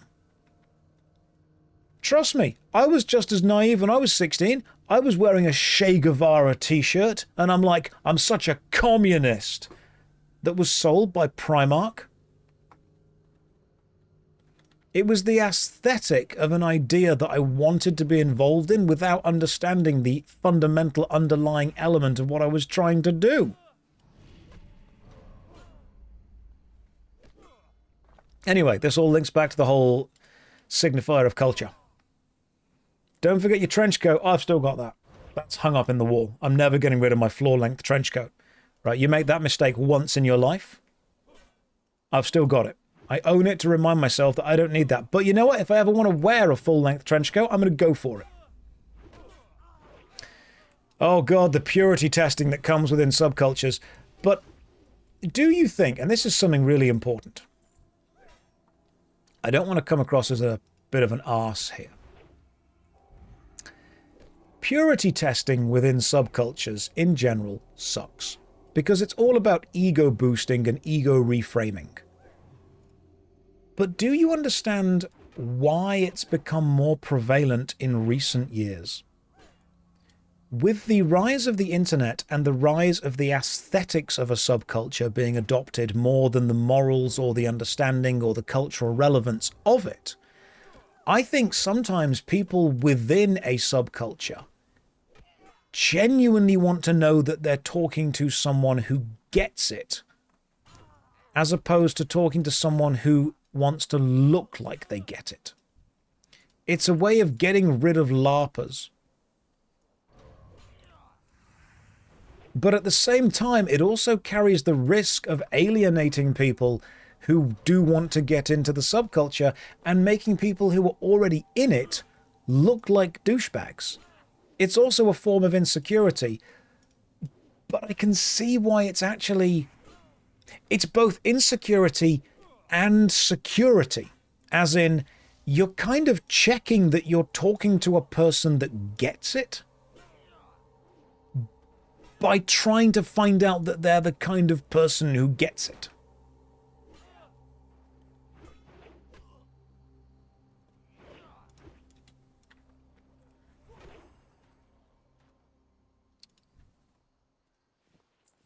So it's this really horrible mix of you don't want to come across as an absolute douche, but you do want to know that the person you're talking to about the shared interest that you are both talking about actually has a shared interest in that thing and is not just listening to a load of Viking metal AI-generated Spotify songs. And when you turn around and go, oh, hey, you've got the cool Nordic compass. You interested in that subculture? And they're like, oh, no, I just like AI-generated videos of men with entwined beards jumping off mountains carrying axes.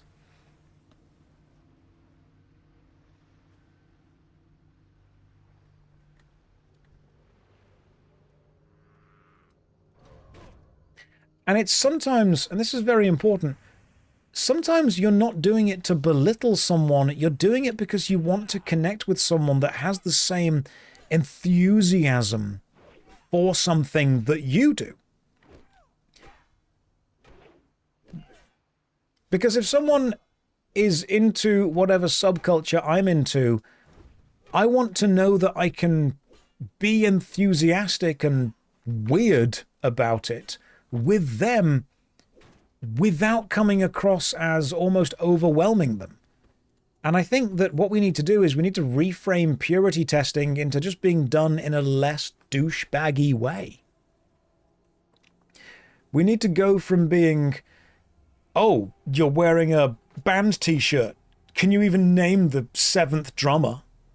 Which is a way of almost testing the other person's ego, to a general connection of, hey, oh my God, I love that band. I saw them, a couple of years ago. Have you been to see them live? That's an amazing experience. I suppose it's changing the energy around gatekeeping. Instead of saying, you can't come through this gate until you prove to me that you're able to. It's almost like, hey man, there's a load of people behind this gate who are really into the thing that you are seemingly into.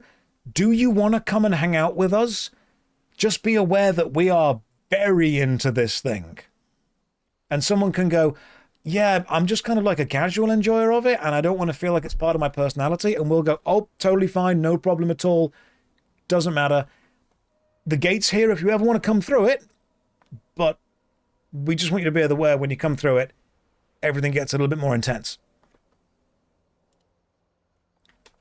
But you've got to change the vibe, because so many people that, I'm going to be real, so many people that gatekeep are just super autistic. And they're doing it because they want to manage who does and doesn't get into their little group. Let's just be real. Let's just be direct with that.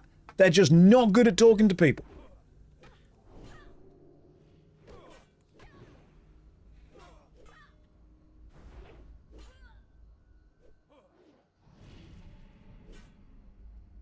There is also the notion that gatekeeping is not just about keeping people on the outside away from anyone in. It's also keeping the people that really shouldn't be in that subculture away from the subculture. You don't need to let everyone into everything all the time. The paradox of tolerance kicks in there. Just because somebody wants to be involved in something doesn't mean you have to turn around and say, yes, this is fine. Sometimes it's about looking at that person and going, nah, I can actually see that you've got the wrong intentions being involved in this. You don't want to come through this gate because you care about these people. You want to come through this gate because you actually think all these people are douchebags, but you're demanding acceptance as a form of bullying. Can you give me a real-world example of subculture? So, being really into Magic the Gathering would be a subculture. Being really into metal music. Being really into a certain specific band. Being really into Warhammer or model painting. Being really into video games. Being into bodybuilding. Anything that a group of people can connect over and have in-jokes over and have a level of understanding and mutual conversations over. Literally anything. Anything can become a subculture if it's simply popular enough, even to a very minor degree, within culture as a whole. Twitch streamers, YouTubers, people that collect different things. Never skip leg day. Actually, always skip leg day, because skipping is good cardio.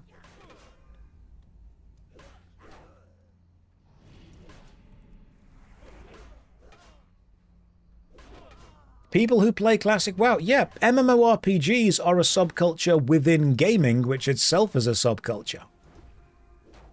Even though gaming is probably the most popular form of entertainment on the planet now.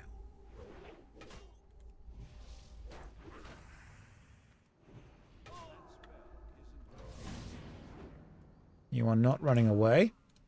Killing you and then killing you.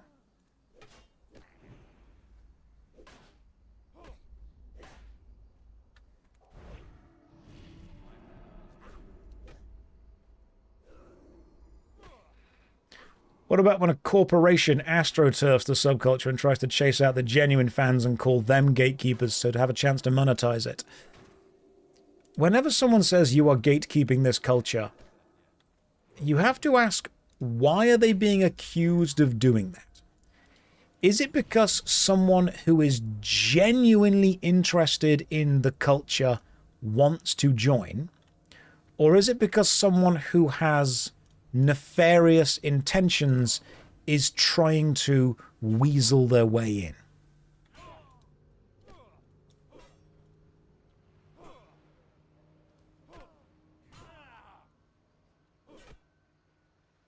If everybody is in the culture, it's no subculture, it's just culture. I suppose it gets more and more specific as you go down, and what you're doing is you're creating in-groups and out-groups, and sometimes it can feel good to be within them. Like, you can have a culture of people that like films, and then you can say, okay, well, I like films, but I like specifically 1960s and 1970s stop-motion fantasy films, such as the original Jason and the Argonauts kind of things, which are incredible. So what you've done is you've narrowed it down slightly more. That is the sub within the subculture.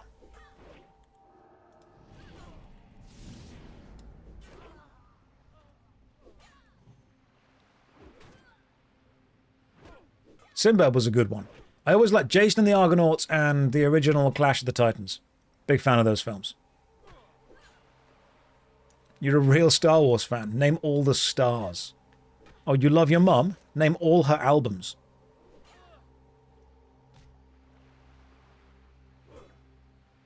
This is a problem.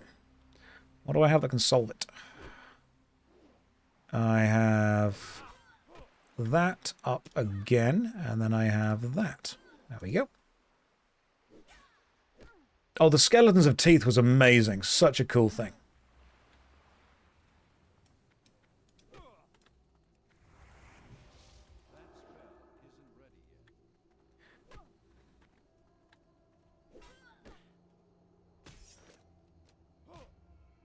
So I have no problem with introducing or accepting people who want to get involved in something they think looks interesting. But I do think it's worth sometimes asking yourself, is this person trying to get into this subculture because they genuinely have an interest for it? Or are they seeing it as a market demographic they can tap into? Or are they seeing it as an area that they can effectively barge and bully their way into and then be considered important within? Do they see it as a cash flow opportunity? Or do they see it as something that looks really interesting and they really like?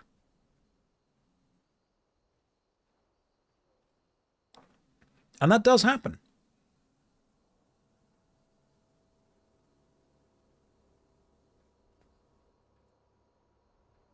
Maybe they just want company, which is totally fine as well. And it's all about the human experience of working out what is and isn't best for you and best for your group there. Can you also understand that sometimes subcultures can be very, very, very small, and asking someone to leave is effectively the same as asking a person who is disruptive to leave a friendship group? And it can be important to do that.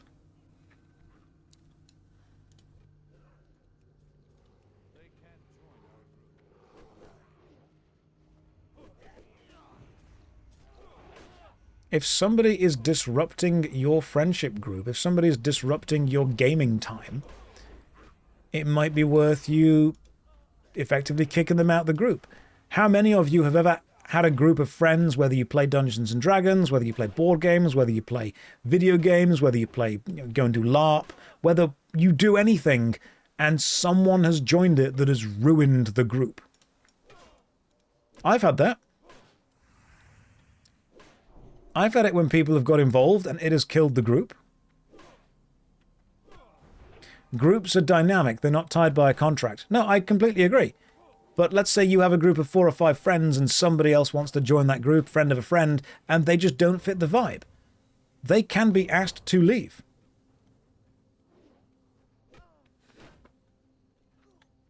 That is effectively, on a very minor scale, a level of subculture curating itself. The subculture is just your friendship group.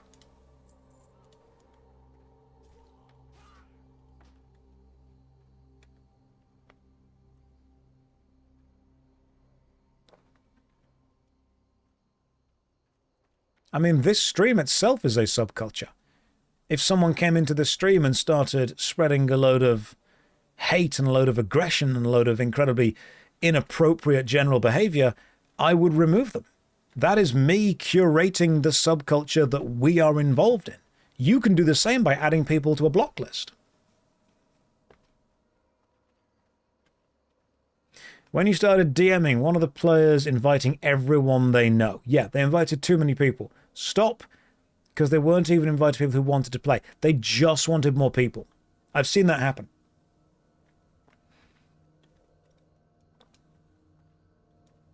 So now I hate haters. If it stops the paradox of tolerance, then yes, I do.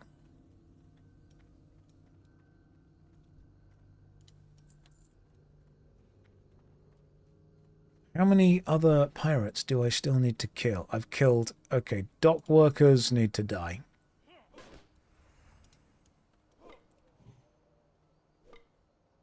Your first WoW guild that invites everyone it can. That happened with this guild.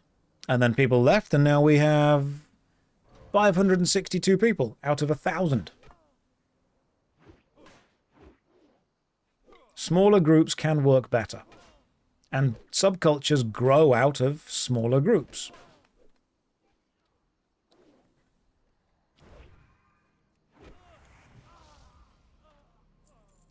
Some people hear the phrase curating the group and they think it's purely negative. Everyone has to stay all the time. No, that's just fundamentally untrue. A group has a social contract written into it. A friendship group has one. A gaming group has one. You sign the end user license agreement to play a game. Any level of interaction within any part of society comes with accepting the social contract of that society. And breaking the social contract will have consequences. People that break it with friendship groups get asked to leave friendship groups. People that break it within games get banned from the games. People that break it within kind of societies, if it's an actual contract of social expectation, that's the law. But I've still met many people that say, oh, you should allow everyone in to do everything all the time. And I think if you do that, you can end up ruining the vibe. Like, I can kill these dock workers because I've been told that their subculture is bad, and I just believe that immediately.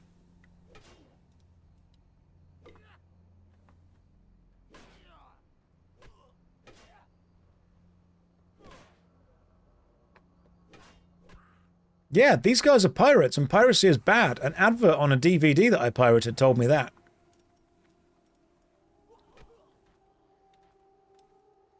Do you guys want to know the weird thing is, remember those really annoying anti-piracy adverts? They actually weren't on pirated DVDs.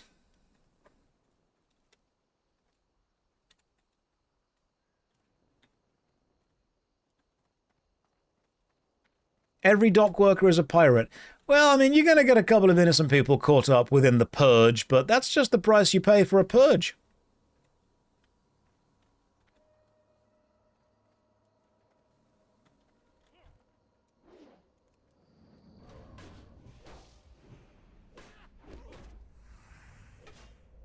Am I killing the dock workers because I'm part of Big Goblin?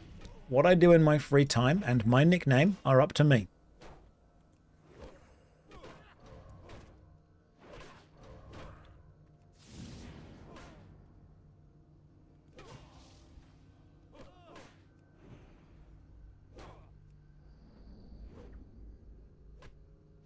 Seal of the Crusader.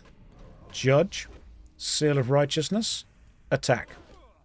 Stick on my shield reflection. Loads of damage done to the enemy. I like Paladin. Paladin is fun. Dragon Age Origins is awesome. I'm glad that we derailed the conversation that way. Really good choice of game. Well done.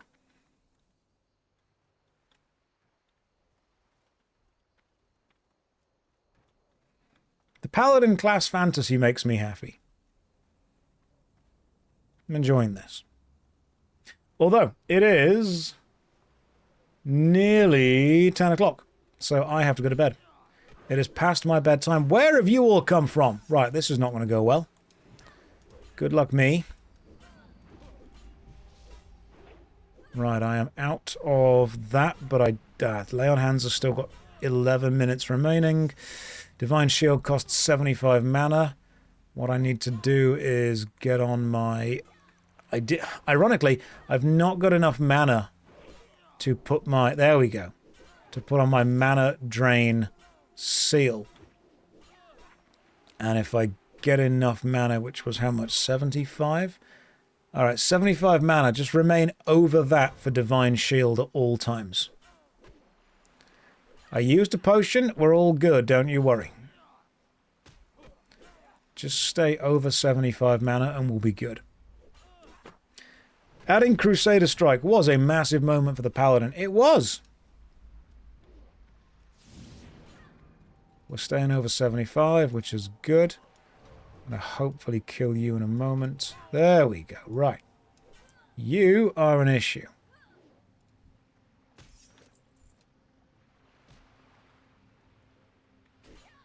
Right, now we bubble and run.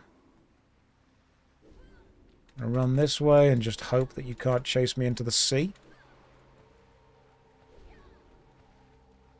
You can't chase me into the sea. It doesn't work that way. Yeah, there we go. And stay out.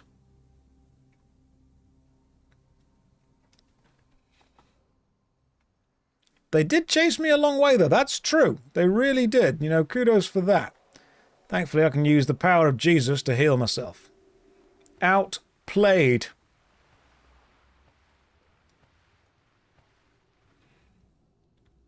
I paladin. You paladidn't. It's 'cause I am Pala him. I did not pull the NPCs on the boat. Everything was good. Right, ladies and gents, I've been playing for 4 hours. I'm going to see you tomorrow at 6 o'clock. Every day. That's how we're streaming. That's just what's going on. But I don't want to leave you alone with your thoughts because I know how horrible that is. So why don't you go and watch some Zeppler, who's currently playing Final Fantasy XIV. Let's go say hi to Zeppler. See what she's up to? She's playing FF14. It's another MMORPG. You can see what that's like compared to World of Warcraft. For now, I will head up to bed. I'll see you tomorrow at 6 o'clock. Take care. Good night. And God bless.